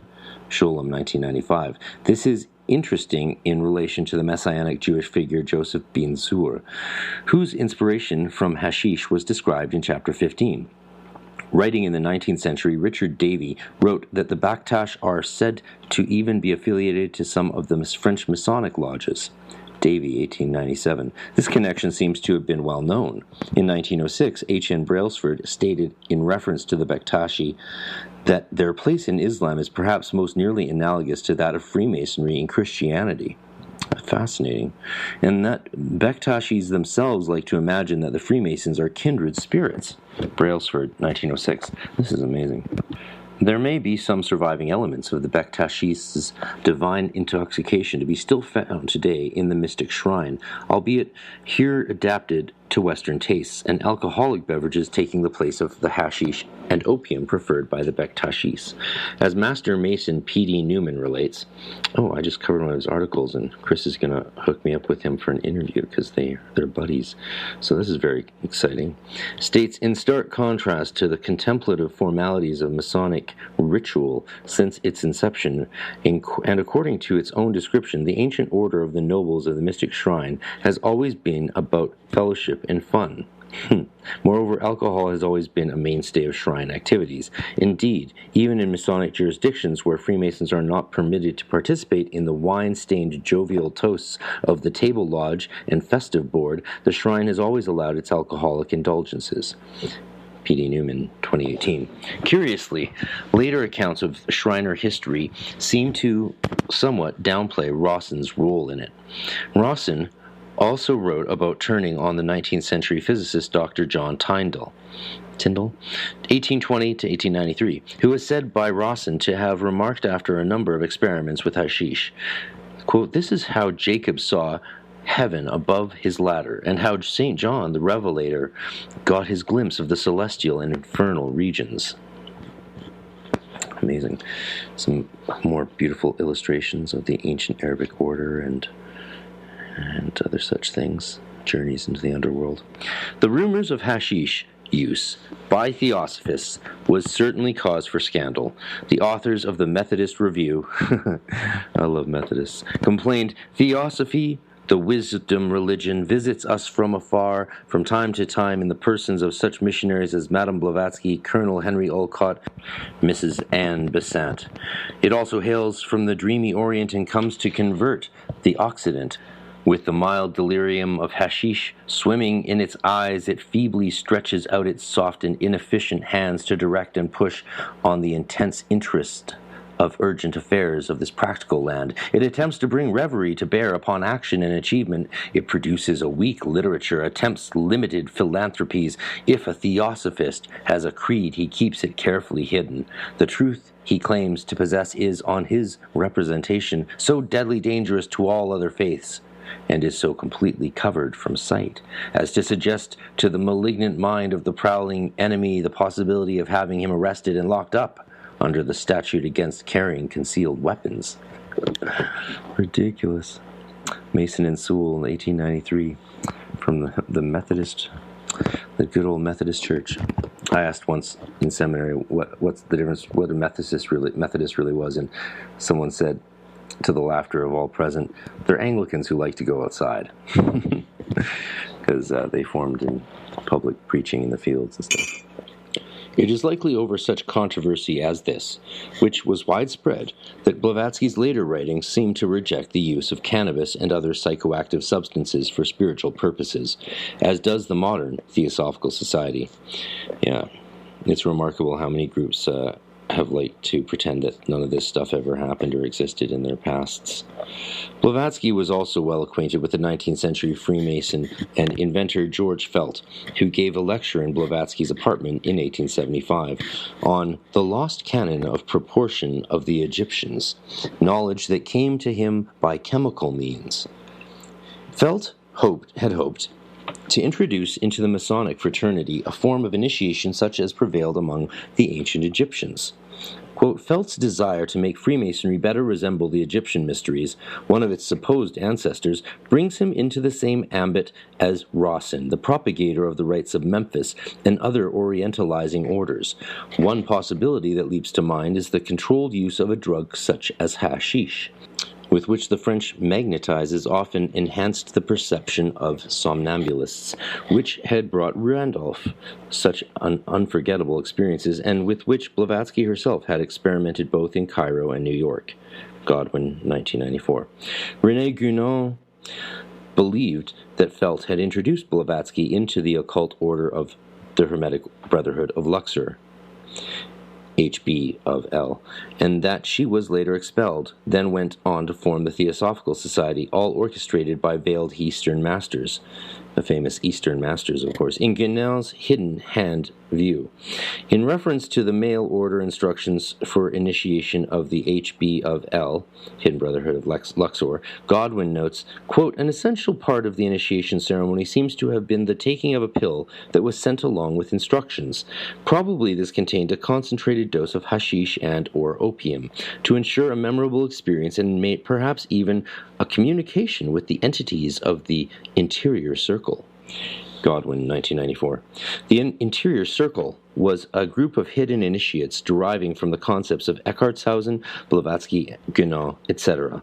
In their excellent book on this order, The Hermetic Brotherhood of Luxor, Godwin, Chanel, and Devaney, 1995, the co-authors offer a description from the Mason and so-called alchemist of the Golden Dawn, of which he was also a member, Reverend William Alexander Ayton, regarding his initiation into the HBL. Above we have a depiction of the ritual taking place in a Masonic lodge, New York, circa 1900. Note the fumigation, fez, Shriner hats, and alchemical setup. It looks nothing like the Masonic initiations we'd see today. In his initiation into the group, Ayton was required to drink, quote, what purported to be the real soma juice drunk at a certain stage. I hesitated very much to drink this drug, and I thought of omitting it. However, I opened the bottle and smelt of it. All my life I have been used to drugs, and I at once recognized this. I knew its effects were most powerful, but I decided to take it. Whether it was hallucination produced by this drug I know not, but I was conscious of another presence. I was fully 3 hours at it from midnight. When over, I felt my pulse, and found just what I expected, that it was intermittent, which was what I knew to be the effect of the drug I thought it was. There's some clear writing for you. Can you imagine if we all spoke like that still today? The authors, who are some of the most knowledgeable historians of this period in occult history, note that hashish certainly played a role in the initiation of the Hermetic Brotherhood of Luxor and of Reverend Ayton. Godwin, Chanel, Devaney, 1995. There seems to have been an overall interest in the occult use of drugs shared by key members of the group.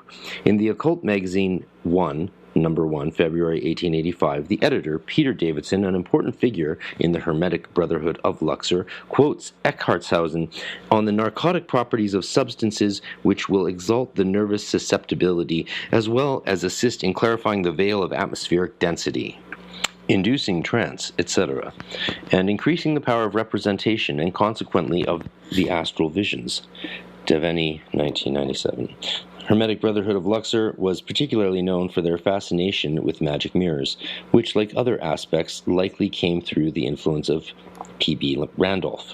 The Hermetic Brotherhood of Luxor drew heavily on the teachings of Pascal Beverly Randolph, 1815 to 1875, the mulatto mystic and importer of hashish, who sold a variety of cannabis-infused elixirs in the United States, advertising them as well as writing articles about hashish for the popular American spiritualist magazine Banner of Light, and detailing it in his own works such as the essay Hashish, Its Uses, Abuses, and Dangers, Its Ecstasia, Fantasia, and Illuminati, 1867. Quote, a leader for a few years, 1857 to 1861, of a Rosicrucian order in San Francisco that he had founded, Randolph traveled alone in Egypt, Palestine, Syria, Turkey, France, and the United Kingdom, dedicating himself in all those places to learning techniques and knowledge from occultists, and to take advantage of the use of hashish, whose discovery he described as true revelation. This prompted him in 1860 to write a definitive treatise on the use of this substance to reach the state of trance, and another equally important around the clairvoyance with the magic mirror. Moreno, 2002. Randolph's life and his use of hashish are detailed in John Devaney's excellent biography, Pascal Beverly Randolph, a 19th century black American spiritualist, Rosicrucian, and sex magician. Devaney, 1997. Like Rawson, Randolph had been initiated into esoteric teachings while traveling in the Mideast, and in this case the Ismaili offshoot, the Nusayri, thought to be the sect described drinking a cannabis infusion under the name Homa in the aforementioned 19th century article, Orgies of the Hemp Eaters. In his travels in Europe, and particularly France, Randolph was befriended by a number of mesmerists, occultists, masons, and Rosicrucians who were working with cannabis for use with magic mirror, astral traveling, and other techniques, such as Louis-Alphonse Carnet, Baron de Potet, Kenneth R.H. Mackenzie, Edward Bulwer-Lytton, Eliphas Levi, and other important figures of the 19th century occult revival.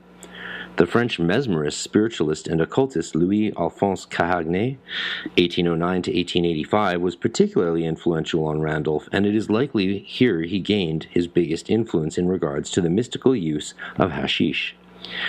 In The Sanctuary of Spiritualism, a study of the human soul and of its revelations with the universe through somnambulism and ecstasy, 1851, Carnet recorded the experiences of over a dozen participants who had ingested coffee infused with 3 grams of hashish, and concluded, quote, these phenomena demonstrated to me that these hallucinations, so called by all those who have taken this beverage, and on whom similar effects have been produced, were intended to establish sacred truths, especially by directing towards them the serious observation of all studious men. Carnet, 1851. Quote, there is not one of these ecstatic who, after emerging from this state, has not felt a desire to thank God for such an initiation, and each has found himself penetrated with these truths. Does not a medicine exist which I dare only whisper to you, which is that of the Word, the living Word, which says, let that be, and that is, the medicine of the Christs, of the saints, of all the thaumaturgists generally, of our curers by the touch in country places, of our sayers of Neuvin, of faith, of the will, a medicine the virtue of which may even be included in the mere name of a plant. Mesmerism, a name taken from that of its discoverer, the German doctor Franz Mesmer, 1734 to 1815, is the popular term for a force he called animal magnetism, an invisible natural force possessed by all living animate beings, humans, animals, vegetables, etc. Mesmerists believe that this force has physical effects, including healing. Ernest Bersot's Mesmer et le magnétisme animal, 1854, gives some indications of the interest in the use of such substances by the mesmerists of the 19th century. Quote, Extraordinary states of the soul, exaltation of the intellectual faculties, imagination, memory, etc. Some drinks excite the mind. We know what effect the opium mixed with leaves of a kind of hemp produces on the Orientals. Kumpfer, who took a bowl of these preparations in Persia, believed himself for several moments transported to the clouds in the midst of the rainbow, and did not emerge from his ecstatic delirium until after a few hours' sleep. The old man of the mountain, by similar drinks, mounted the imagination of the young men, and promised them for eternity the enjoyments of these moments if they executed his orders. Fasting also excites the imagination. The ancient Sibyls were exalted by the vapors of the cave where they made predictions. Berceau, 1854. Berceau goes on to list the various witch drugs used to travel to the Sabbath in reference to this as well. Quote, these plants are mainly mandrake, belladonna, spiny apple, datura stramontum, darnel, tares, poppies, and opium, all herbs of smell and stunning properties, or are stupefying and narcotic. As we saw in Chapter 15, mesmerists were not only ingesting such substances, but infusing magic mirrors with them as well, believing that this gave the devices the magnetic energies of the various plants used. Randolph also practiced this technique and wrote about it. However, it was with the 19th century French Rosicrucians that the use of hashish particularly flourished. Contemporary accounts attest to the widespread use of the resin of the Orient. Quote, I have been assured that there are many priests in France who are also Rosicrucians, and still more who are Templars. These men were expert alchemists and able magicians. By the fumes of drugs burnt as incense, they could wrap the spirit in delight and throw the body into a state of coma, in which mesmeric clairvoyance might easily be induced, and the party believe himself to converse with the invisible world. By hashish, they could wrap them in ravishing enjoyment almost beyond human power to support, unfitting them for the duties of life forever afterwards. All these experiments are performed every Sunday in Paris by parties who avow that they derive their sciences and their religion from the ancient mysteries. The Quarterly Journal of Prophecy, 1852. As Devanning explains, Randolph, as the French mesmerists before him, found that hashish constituted the perfect food for the soul. If he had been searching for years to find the wine of life, the elixir that would perfectly restore the depleted vital fluids that serve to connect the soul to the body, he had found it in hashish, the real secret of the wisdom tradition. Randolph's enthusiasm could not be made more clear than by his own words. The serenest and most beatific vision that I ever experienced resulted from taking 18 grains of dawa mesk, an Egyptian preparation. I first took it in France and subsequently obtained the secret of its composition as it is made in Cairo. It may astonish those who knew me some years ago as a blank atheist and believer in the accursed individual sovereignty sophistry, when I tell them that when in the deepest gloom of soul, after trying to believe in Jehovah with only partial success, I was at last perfectly convinced through the agency of this wonderful conserve. I took a portion of Dawan Mesk. It perfectly illuminated me, but the lucidity infinitely exceeded anything that I had ever known before. Either spiritual, self-induced, or mesmeric. In this illumination there was no loss of will or self. When fully clear, I asked the question, is there a God? The answer came, or I went to it. But the mysteries revealed to my astonished soul on that eventful night will never be disclosed to mortal ears. One thing only shall be said, namely, never, no, not for an instant, have I since doubted the existence of God. Randolph, 1860. As Randolph noted of the Rosicrucians, I am induced to say thus much in order to disabuse the public mind relative to Rosicrucianism, which was not originated by Christian Rosenkreuz, but merely revolved and replanted in Europe by him subsequent to his return from Oriental lands, whither, like myself and hundreds of others, he went for initiation. Randolph, 1874. As A.E. Waite wrote in The Brotherhood of the Rosy Cross, I am not in a position to affirm that Pascal Beverly Randolph produced the first putative order of the Rosy Cross in America, but I have failed to since trace anything anterior to this date, and he will answer as the first witness in a line of occult adventurers who are typically characteristic of their place and circumstance. Waite, 1924. Randolph's Ravalette, the Rosicrucian story of 1861, is generally seen as a somewhat sensationalized account of his time in the French Rosicrucian scene, his various initiations, and it has numerous references to his search for the elixir of life, that very elixir for which the philosophers have toiled.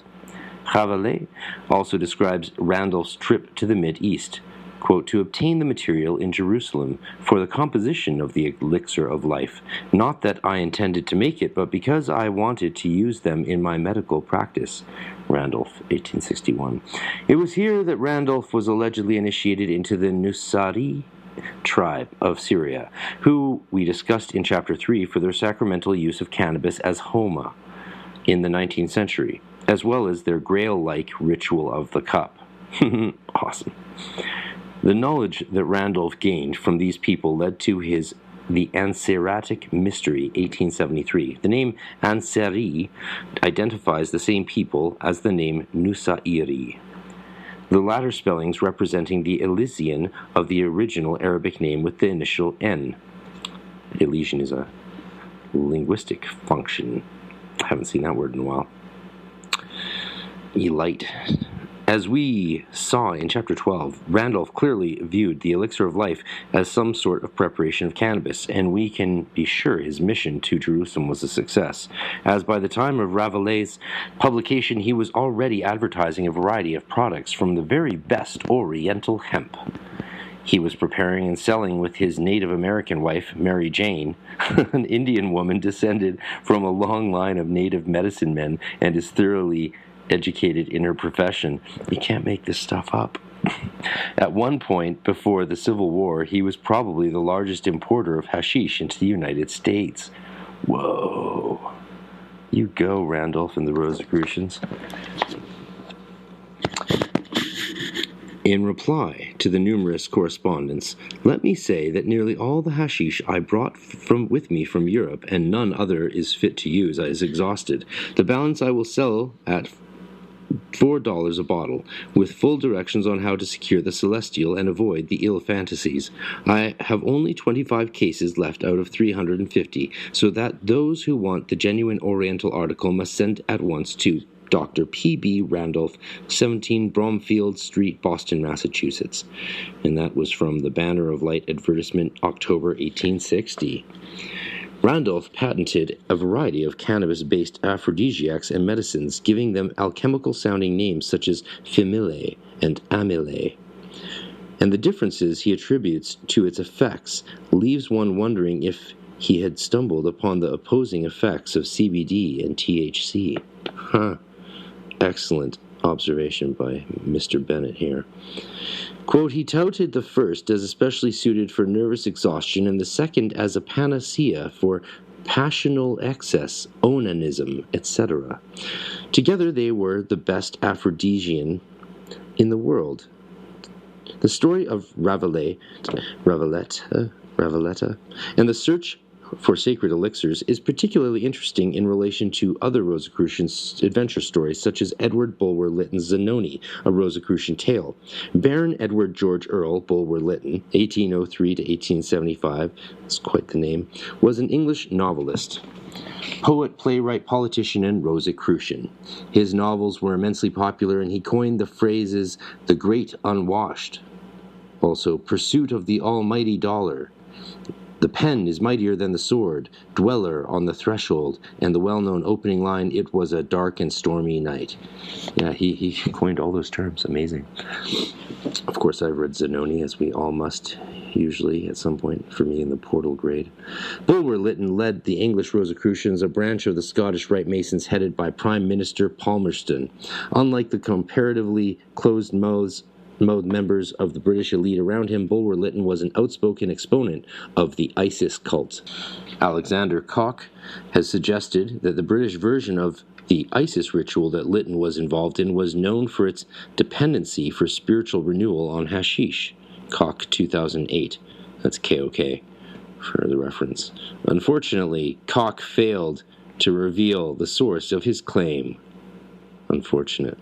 In Zanoni, a Rosicrucian tale, Bulwer Lytton wrote, "To quaff the inner life, 'tis to see the outer life. To live in defiance of time is to live in the whole.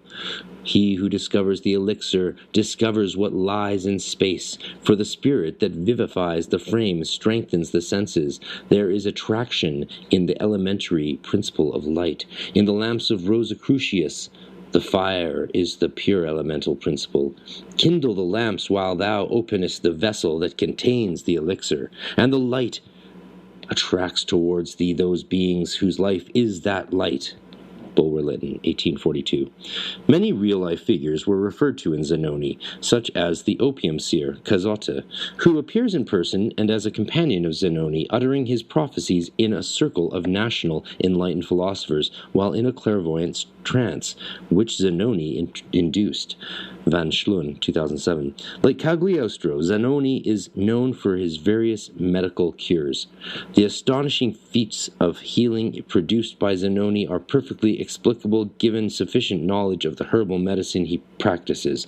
In explicitly rejecting supernaturalism and superstition, Bulwer Lytton argues for Rosicrucian esotericism as a sacred science rather than diabolism. Machin, 2003. Well, that's why I've always liked him, isn't it? We all know that. I had no idea of what I just read, but that's pretty hilarious. Maybe I was him. Maybe we're all each other all the time. In Bulwer Lytton, The Rise and Fall of the Victorian Man of Letters, Lytton is described as often dressed in foreign attire and accepting visitors while smoking a pipe 6 or 7 feet in length, or taking opium through a hookah.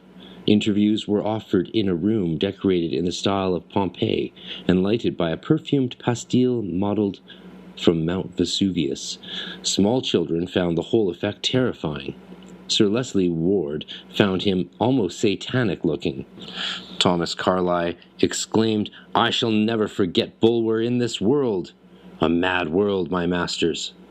Mitchell, 2003. Wilkie Collins reported that Bulwer Lytton had told him that he used opium as a stimulus and tranquilizer, and in an article he wrote on Lytton's A Strange Story, he said Lytton's inspiration for the tale obviously came from laudanum, which was the resource that sustained his work, as he had confessed to Collins.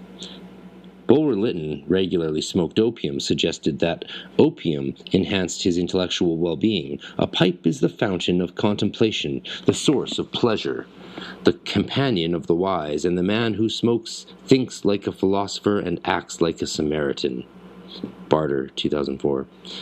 Bulwer Lytton also seems to have held some interest in opium trade, as a letter reprinted in the Parliamentary Papers House of Commons Command, Volume 48, 1860, refers to being, quote, directed by Secretary Sir Edward Bulwer Lytton for the consideration of the Lords Commissioners of the Treasury. Included a copy of a dispatch from the Governor of Hong Kong regarding the licensing and regulating of the sale of prepared opium. Another writer of this genre was William Ainsworth's Aureole, or The Elixir of Life, which combined the Rosicrucian theme with elements from the tragic story of Faust.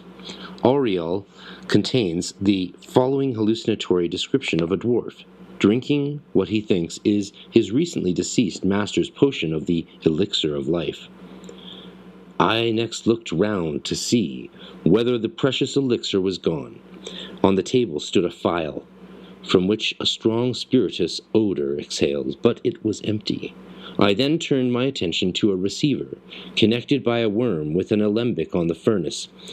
On examining it, I found it contained a small quantity of a bright transparent liquid which, poured forth into a glass, emitted precisely the same odor as the phial. Persuaded this must be the draught of immortality, I raised it to my lips, but apprehension lest it might be poison stayed my hand. Reassured, however, by the thought of the young man's miraculous recovery, I quaffed the potion. It was as if I had swallowed fire.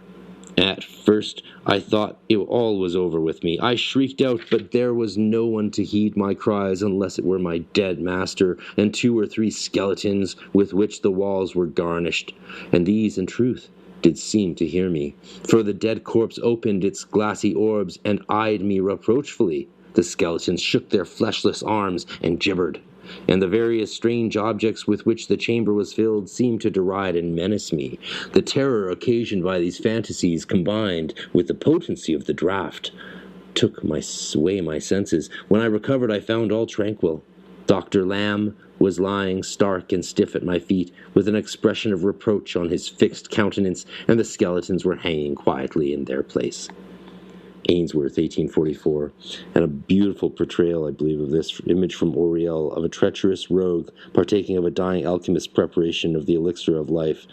It's really interesting because that's the same premise as in The Red Lion by Maria Giuseppes.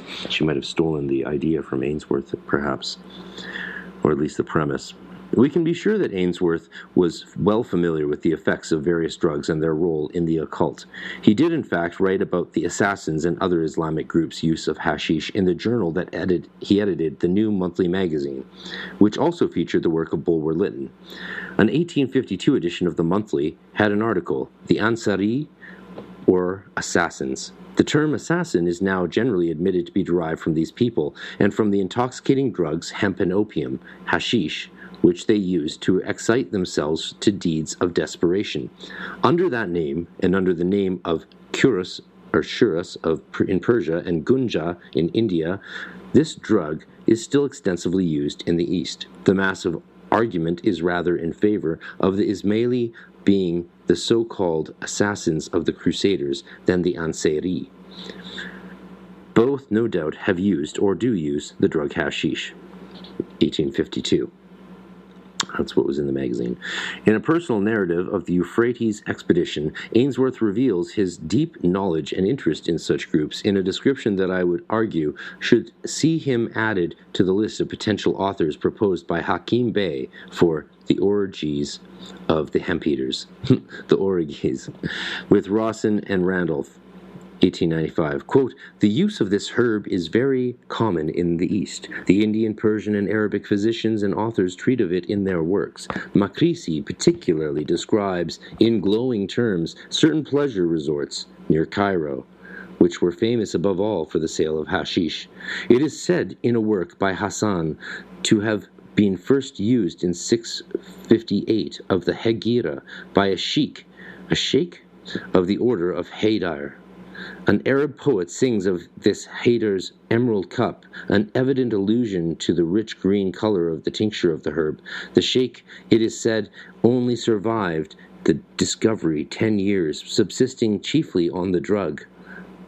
And on his death, his disciples, by his desire, planted it round an arbor over his tomb, a fit emblem of his death. Volney and Burckhardt interested themselves in seeking out how much there was that was pagan in these Christian Mohammedan doctrines.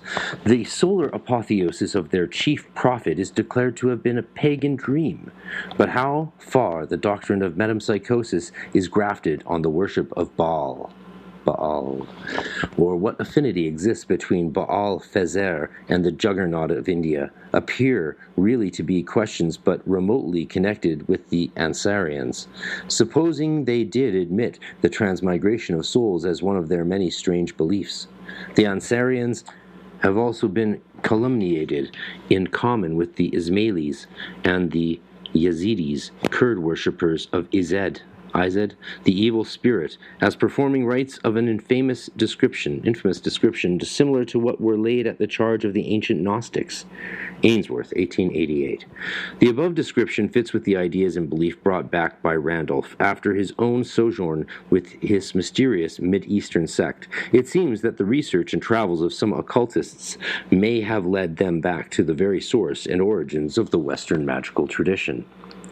Amazing. The homeland of the magic of the Picatrix, the elixirs of alchemy, and alleged source of Templar initiations. The anti-Masonic writer Charles Nicollot, in his L'Initiation Masonique, used the difference between the philosophical high of hashish as opposed to the dulling effects of alcohol to describe the differences between Rosicrucians and Freemasons. The Rose Cross is to the ordinary master what a man who has an intoxication of hashish must be to the vulgar drinker who has recreated himself only with the red blood of the vine. Nicoulot, 1913. Occult writer Francis King, we know him, refers to the work of an early member of the Sauce Ross Rosicrucian Society in England, SRIA, Kenneth R.H. Mackenzie, 1833 to 1836, a young Mason and occultist who claimed that he had been initiated into a continental Rosicrucian fraternity by an Austrian named Count Apponyi. It is interesting to note that someone of this name was attached to the Austrian embassy in Paris at a time when it is known that Mackenzie was also there.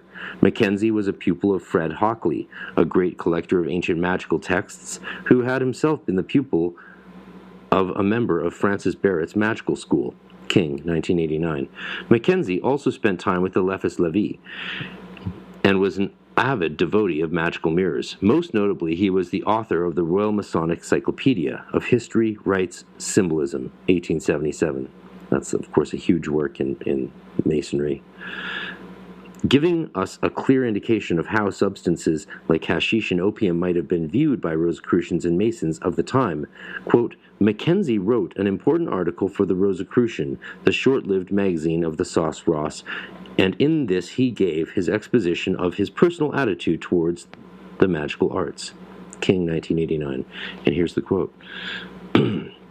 Magic is not necromantia, a raising of dead material substances endowed with an imagined life, but a psychological branch of science dealing with the sympathetic effects of stones, drugs, herbs, and living substances upon the imaginative and reflective faculties, and leading to ever new glimpses of the world of wonders around us, ranking it in due order of phenomena and illustrating the beneficence of the great architect of the universe.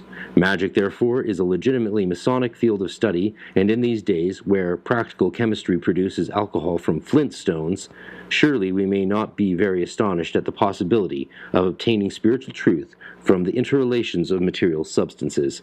In such wise acted the elder alchemists, to whom the proud modern chemist, wrapped in an ineffable disdain of their labors, but whence he sprung, will give no praise and no ear. Kenneth R.H. Mackenzie, 19th century Freemason Rosicrucian. The famous magical group, the Golden Dawn, was formed in 1888 by several members of the group Mackenzie belonged to, Societas Rosicruciana in Anglia, Rosicrucian Society of England, and the structure and grades of this order were derived from an 18th century German order of the Golden and Rosy Cross. There was clearly interest in the magical use of drugs with many members of the order, such as W.B. Yeats, Aleister Crowley, Dr. Edward W. Berridge, Alexander Eiton, whose cannabis-infused initiation with the Soma of the Hermetic Brotherhood of Luxor was discussed earlier, as well as others. The general view has been that Samuel Little McGregor Mathers, the head of the Hermetic Order of the Golden Dawn, clearly rejected the use of drugs in magic and frowned upon all such methods. Regardie, Israel Regardie, 1968. And of course, this is what I was taught as well, going through the Golden Dawn 24 years ago. Thus, drugs are not a part of the Golden Dawn, and the adepts who used it did so outside of the order. Yep. Yeah, we didn't even allow pot smoking before initiations or ceremonies or any kind of, you couldn't show up under the influence at all. It was not okay. However, one of the Golden Dawn's original co-founders, a Freemason and a chief of the Societas Rosicruciana in Anglia, Dr. William Wynne Westcott, 1848 to 1925, who is also perhaps arguably more significant than Mathers in many ways, wrote about drugs in at least 2 unpublished tracts. These tracts, originally meant as inner teachings and given privately to students of the occult arts, have since been reprinted in The Magical Mason, Forgotten Hermetic Writings of William Wynne Westcott, Physician and Magus, Robert Gilbert, 1983. So check out Bob Gilbert's book, which all his books are amazing. A tract on dreams recorded the following on opium and hashish. And here we have also the famous picture of William Wynne Westcott with his lotus wand and other regalia, a mixture of early Golden Dawn symbolism and Masonic stuff, it seems. Maybe it's straight up Masonry, but just a level I'm not at. I'm not a big-time Mason, of course. Dr. William Wynne Westcott depicted in the ceremonial garment of the Rosicrucians. It's probably a Sauce Ross thing, but I believe that's the lotus wand in a certain version. Opium, he says, gives rise to deep, sound sleep in persons unused to its action, but large doses in persons who have outgrown its soporific effect exhibit the power of causing dreaming in a very exaggerated form. Opium eaters dream and remember dreams characterized by gorgeous imagery, exalted impressions, and boundless grandeur. Students should read the dreams of Thomas de Quincey, the famous author who was an opium eater. Alcoholism, on the other hand, creates dreams of terror, hatred, malice, and suspicion, hauntings by animal forms, by serpents, or by insects, and an indescribable terror arising from colors and from horrors of attack by persons who have never been associated with any suspicion of enmity or hostility to the sufferer. The hashish of the Turks and Arabs, prepared from the cannabis indica plant, is credited with the power to give rise to dreams of intense pleasure, often of a sexual character. Samples of this drug vary very much in quality. Some are powerful sedatives, others almost inert. It is a dangerous drug to experiment with. The old medieval magicians taught that dreams of different characteristics would be produced by sleeping, in the presence of certain perfumes, from incense made from particular herbs burned on plates of different metals. Westcott, 1906. Another tract, titled Divination and Its History, which included various definitions of magical techniques such as crystallomancy, necromancy, etc., Westcott included the following description: Pharmakeia. Enchantment by drugs is reckoned among divinations. Medicated compounds were administered internally, either openly or by stealth, to create love and passion, or to cause enmity, or to produce dreams on certain subjects.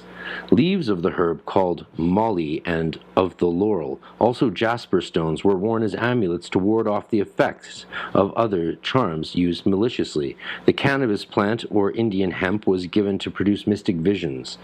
Enchanted girdles were also supplied by magicians to bestow foresight to the wearer and to keep dangers away from him. Westcott, 1910. Pharmakeia is the Greek word that is translated in most modern New Testament accounts as sorcery, and makes specific reference to the use of drugs in magic. Our modern term pharmacy comes from this same Greek root. In this tract, the warnings about the use of cannabis for visionary purposes are not included.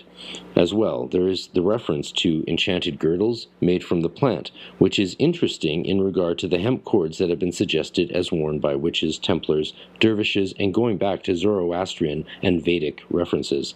These passages do open up the possibility that the use of cannabis was a part of the inner teachings of the Golden Dawn.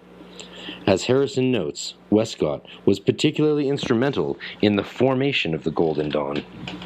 Quote, the founding of the Hermetic Order of the Golden Dawn can be traced back to 1887, when Dr. William Wynne Westcott, a Freemason who was constantly delving deeper for hidden knowledge, obtained a mysterious manuscript in cipher from fellow Freemason, the Reverend A.F.A. Woodford. The cipher, on translation, turned out to be a series of rituals, and Westcott asked fellow Freemason and Rosicrucian Samuel Little McGregor Mathers to work on and expand them. Amongst the papers of the cipher manuscript that Westcott had received from Woodford, he had found the name of a certain Fraulein Anna Sprengel, a Rosicrucian adept from Germany, and after writing to her, Westcott was given permission to form an English version of the Golden Dawn. Harrison, 2017. And of course I addressed the issue of Fraulein Anna Sprengel and how it was really a man they were talking to, but it was a valid person, when I covered Macintosh's essay on the Golden Dawn and Fraulein Anna Sprengel early in my podcast. Thanks to Macintosh for doing good scholarship on the original source letters written in German, found in the Freemasonic library in Germany, I believe. Golden Dawn member and noted Irish poet W.B. Yeats, 1865 to 1939, recorded, I took the Indian hemp with certain followers of Saint Martin on the ground floor of a house in the Latin Quarter. I had never taken it before, and was instructed by a boisterous young poet, whose English was no better than my French. He gave me a little pellet, if I am not forgetting, an hour before dinner, and another after we had dined together at some restaurant. As we were going through the streets to the meeting place of the Martinists, I suddenly felt that a cloud I was looking at floated in an immense space, and for an instant my being rushed out, as it seemed, into that space with ecstasy. Yeats, 1906. Yeats is known to have experimented with other drugs. He used hashish in experiments with clairvoyance and for divinations. Yeats's book The Secret Rose, 1897, reveals its esoteric and Rosicrucian influences in the title. The Secret Rose reflects another arcane. This is from the definitive biography of W.B. Yeats by Foster. The Secret Rose reflects another arcane subculture, too. It was no accident that the language was by turns narcotic and hallucinogenic. W.B.Y. had learnt to take hashish with the shady followers of the mystic Louis Claude de Saint-Martin in Paris. In April 1897, he experimented with mescal, supplied by Havelock Ellis, who recorded that while an excellent subject for visions and very familiar with the various vision-producing drugs and processes, W.B. Yeats found the effect on his breathing unpleasant. He much prefers hashish, which he continued to take in tablets, a particularly potent form of ingestion. Foster, 1998. Modern occult writer Francis King has speculated that Aleister Crowley may have been initiated into the magical use of drugs by chemist and student of pharmacology C.G. Jones, who also introduced the young Crowley into the Hermetic Order of the Golden Dawn. Crowley would later find himself in a court battle with the order after publishing some of their secret writings. Occultist Kenneth Grant, who studied magic under Crowley in 1945, believed it was Golden Dawn member Alan Bennett who introduced Crowley to the use of drugs between 1898 and 1899. This adept of the Golden Dawn had already experienced some of the high spiritual trances by the time Crowley met him. Grant, 1972. Bennett, who suffered with severe asthma in search of relief, experimented with all sorts of drugs and was a bit of an expert on the subject of their use and effects. Bennett fired Crowley's imagination with hints of magical tradition which featured a certain rare drug to open the gates of the world behind the veil of matter. In the flat at Chancery Lane, where Crowley lived under a variety of aliases, and where he entertained voluptuous women, Bennett and he sampled many of the well-known drugs and several strange ones as well. Grant, 1972. Writing in his diary in 1901, Crowley recorded, "I think physical astral projection should be preceded by ceremonial, loosening of the girders of the soul. How to do it is a great problem. I am inclined to believe in drugs if only one knew the right drug." I guess they didn't have DMT back then. Crowley clearly found these in mescaline and particularly hashish, as decades later, in his exquisite Kabbalistic treatise, Little Essays Towards Truth, he wrote, "Such drugs as cannabis indica and anhelonium lavini, mescaline, do actually loosen the girders of the soul." Crowley, 1939. As Crowley's many references to hashish, both esoteric and exoteric, such as this essay, The Psychology of Hashish, 1909, and De Herbo Sanctissimo Arabico, 1918, will be fully explored in a later volume. I shall leave it at this for now. Suffice to say, there is much to be said. Yes, Chris's new book will be on Crowley and drugs and hashish and the OTO. Very exciting. The Golden Dawn member, Dr. Edward W. Berridge's esoteric experiments with cannabis and sex were directly inspired by those of P.B. Randolph. And where I was just living in Santa Rosa was right around where Berridge's influence was felt by those he was writing to there to create these practices in popularity. These techniques also went on to influence Crowley and the magical sexual practices of the OTO. In regard to Berridge, it is interesting to note Moreno's observation and of the contribution to cannabis science by Berridge and other medical figures associated with Masonic lodges and the occult. Quote, "The alchemist and medical doctor Edward W. Berridge, trained in canonical tradition in England and homeopathic in the USA, and recognized even today for his formulations of various psychic syndromes such as the fear of coal scuttle, mainly based on their own experiments with Mother tincture of hashish. European and American homeopaths had contributed greatly to the progress in describing the symptomatology and therapeutic applications of the virtues of cannabis sativa since the very establishment of this medical discipline. Given the interest shown to the plant by its founder, Samuel Hahnemann, and dozens of initiators such as Clemens Maria Franz von Bönninghausen, Adolphus Graf von Lippe, Robert E. Dungend, James Tyler Kent, William Burrick, Henry Clay Allen, A.C. Cowperthwaite, J.W. Hutchison, Timothy Field Allen, etc. Some of them were also called occultists, and almost all were linked to a greater or lesser degree to various Masonic lodges. Moreno, 2002. There seems to have been at least some awareness of this occult history of cannabis among some Rosicrucian groups. Yeah, that's fair to say, I'd say. Into the mid-20th century and after the time of cannabis prohibition. A 1945 edition of the Rosicrucian Digest, Volume 23, published by the then Supreme Council of the Rosicrucian Order, in regard to the question, what herbs have mystical powers or virtues, answered, throughout history, the mystics and ancients used for incense various highly aromatic herbs, incense and gums to quiet the mind and place it in a receptive and psychic mood for spiritual meditation. The ancient Egyptians and Persians used a combination of loban, hemp, and belladonna for magical purposes. All races have had certain herbs which they believed had supernatural powers to prolong life, a description that fits with claims of the various Rosicrucian elixirs we described earlier. Paul Foster Case, 1884 to 1954, the occultist and Freemason who belonged to various occult orders and founded the Builders of the Adytum, seems to indicate that drugs, likely referring to hashish, could be identified in the early Rosicrucian accounts. In a private letter to Israel Regardie, yoga breathing has a tendency to raise the carbon monoxide content of the blood, Case wrote, just as does the inhalation of tobacco smoke. Patanjali is careful to tell us that the siddhis may be brought into manifestation by chemical means, by which he intends to indicate the use of certain drugs. To be sure, the reaction from these drugs makes the unsatisfactory for the purpose of genuine unfoldment, it being, so to say, too high a price to pay for the siddhis. Siddhis are, of course, the Hindu word for powers you get from practices. They're a big part of transcendental meditation as well that I was raised in. But it seems to me very clear that all practices leading to the evolution of our latent powers must include the chemical changes I have referred to. Hence, Brother C.R., Christian Rosenkreutz, meets the wise men in the temple of the blood of the Lamb, or in plain language, one establishes rapport with the chiefs of the invisible order because of subtle psychological changes in one's own body, and particularly in the chemical states of the bloodstream.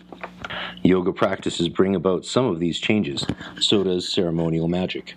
So do some kinds of ascetic practice. So do drugs.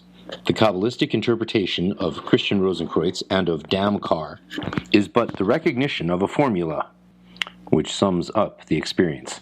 Damkar, of course, is from the founding Rosicrucian mythological documents and Blood of the Lamb. The more so because the temple is in Arabia, hence the Fama Fraternitatis, of course, says that Christian Rosenkreutz bargained with the Arabians, stops at Damascus, hears of wise men, then he goes down to Egypt to study plants and animals. The whole thing adapts itself perfectly to the actual experience one goes through. Case, 1933.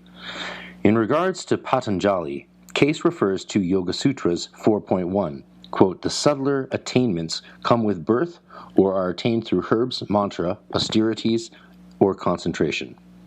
Case also seems to indicate here that one avenue of contact to the chiefs of the invisible order was through the use of drugs, and identifies Christian Rosenkreutz's own study of plants before going on to found the Rosicrucian order. However, Case also warns of the danger of such methods and goes on to describe his rejection of Enochian magic out of concerns about it being indubitably potent, and then places the occult use of drugs in the same category. Quote, so too are mescal buttons, that's peyote, and hashish and opium. It is not necessary to burn down the house to roast a pig. There is far more to magic than getting results. Wow. Case 1933. I don't know about that. Results are pretty cool, says Chris Bennett. I love that. Oh, his great scholar and great sense of humor, but you all know that already. As for Israel Regardi, and let's not forget that there's this Crowley conference that was going to be held up at Chris Bennett's retreat, but is now on Zoom with Lon Milo DeQuette and a bunch of other great people in the regards to Thelema and Crowley, and a friend of mine, Jeremiah, is doing something. And then I'll be helping out with the tech stuff. That's coming up, so go to LIBER420.com to sign up for this really cool Zoom conference that'll be happening. As for Israel Regardi, who Case was writing to, and who would play an important role in the continued interest in both the magic of the Golden Dawn and the legacy of Aleister Crowley, he went on to publish a collection of writings on hashish and other drugs, from the works of Crowley and other authors under the title Roll Away the Stone, an introduction to Aleister Crowley's essays on the psychology of hashish. As he wrote in the foreword, some of the more ancient schools of initiation must have employed drugs of one kind or another in a sacramental manner. Regardi, 1968. References to the use of cannabis for releasing the astral double can also be found in the writings of the Czechoslovakian occult author Karl Weinfurter, 1867 to 1942.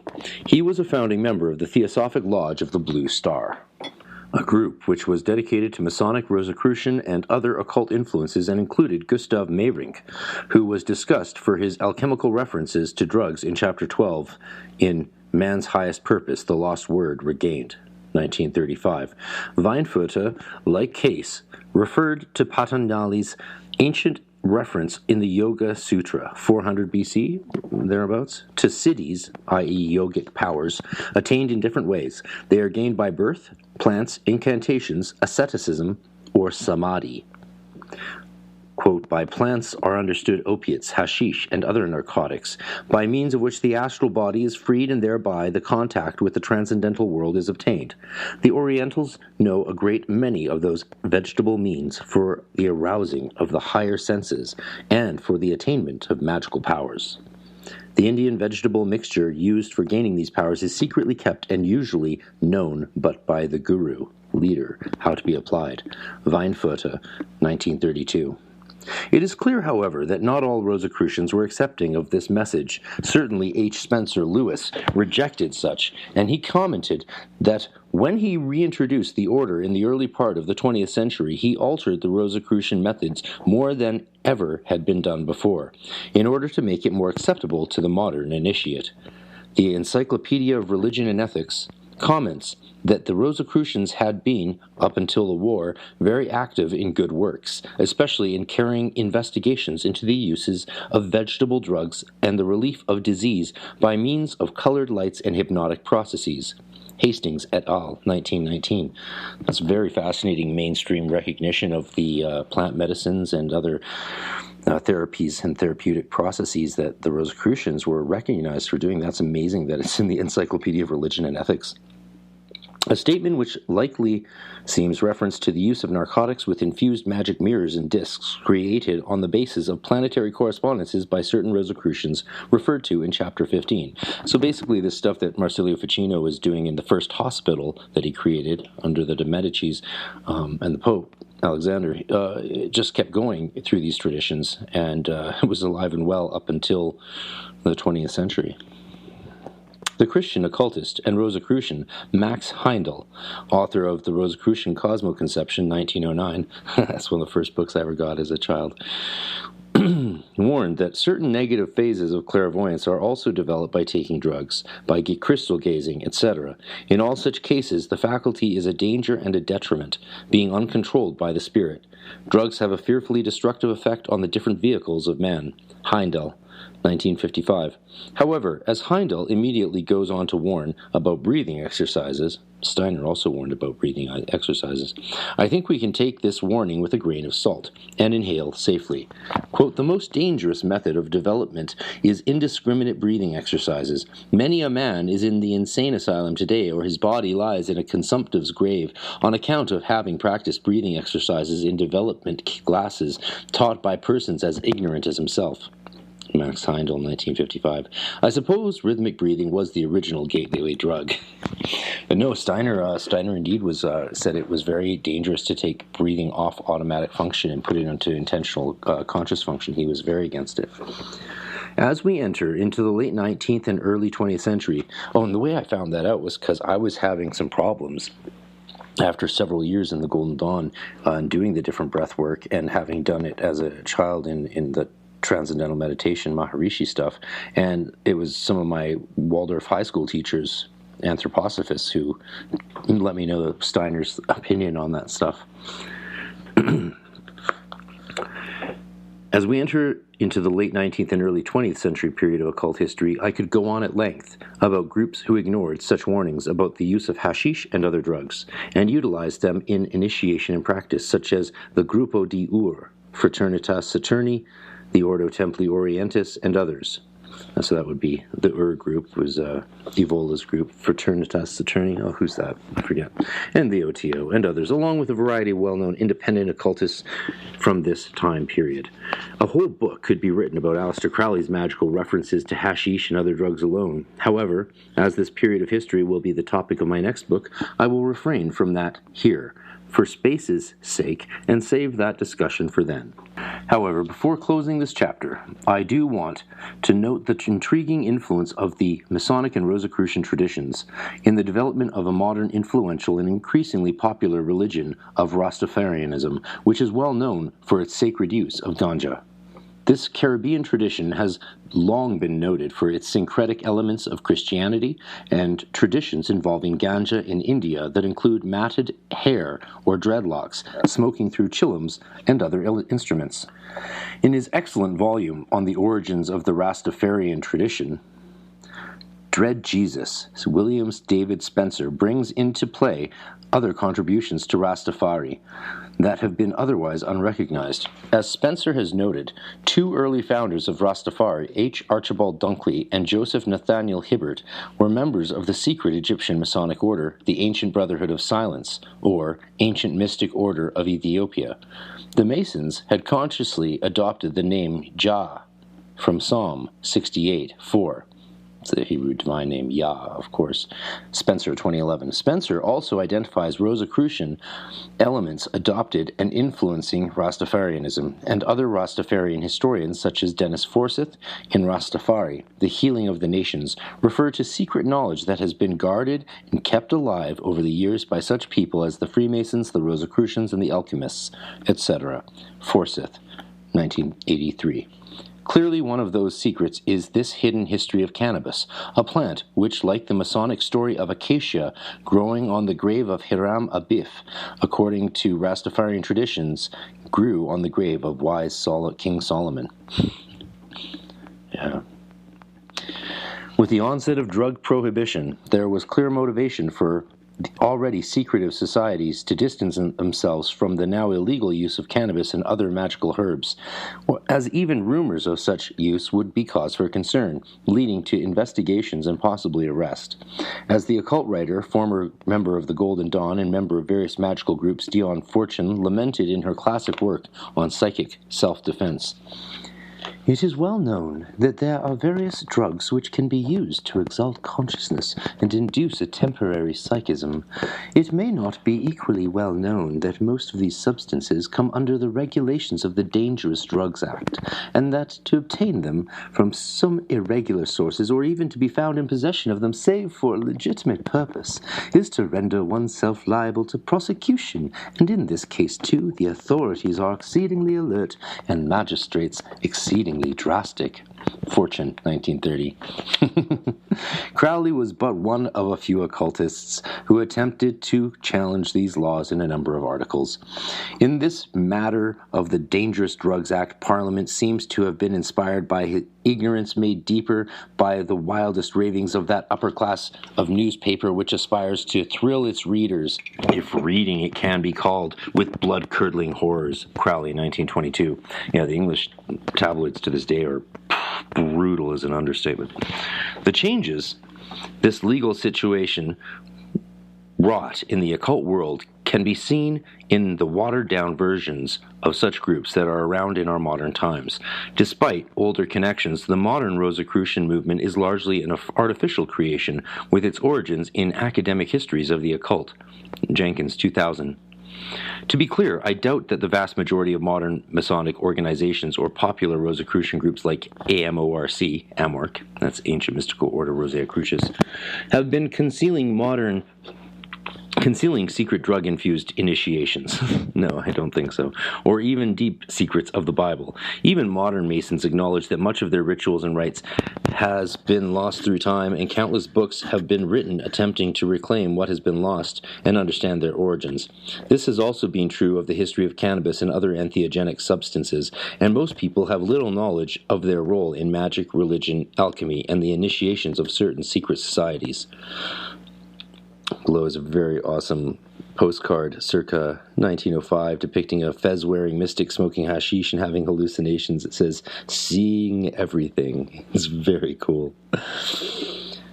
Although much of the evidence here has come through identifying its use by members of such groups, there has been enough evidence presented that we can be sure that it was also used in ritual initiations by some groups at some points in history. This technique is as ancient as magic and religion itself, and psychoactive substances were used and still are in shamanic tribal initiations, as well as more refined cultural events like the mysteries of Eleusis.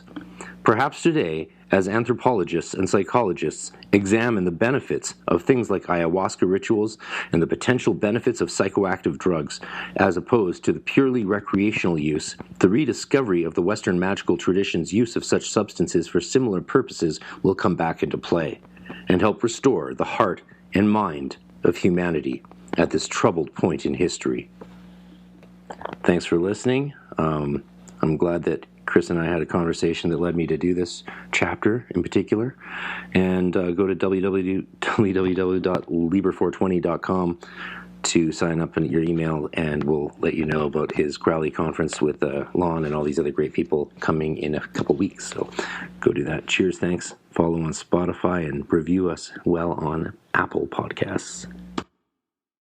Before you drive the all-new Nissan Rogue, you gotta ask yourself, how rogue are you gonna go? We talking be one with nature in the desert rogue? Go snowshoeing in Alaska rogue? Or take the long way home just because kind of rogue? Just a question, but with 5 available drive modes, you're sure to find the answer. Go rogue in the all-new, fiercely reimagined 2021 Nissan Rogue, now with the most standard safety features in its class. See Owner's Manual for important safety information. Auto Pacific segmentation. 2021 Nissan Rogue versus latest in market competitors. Base models compared.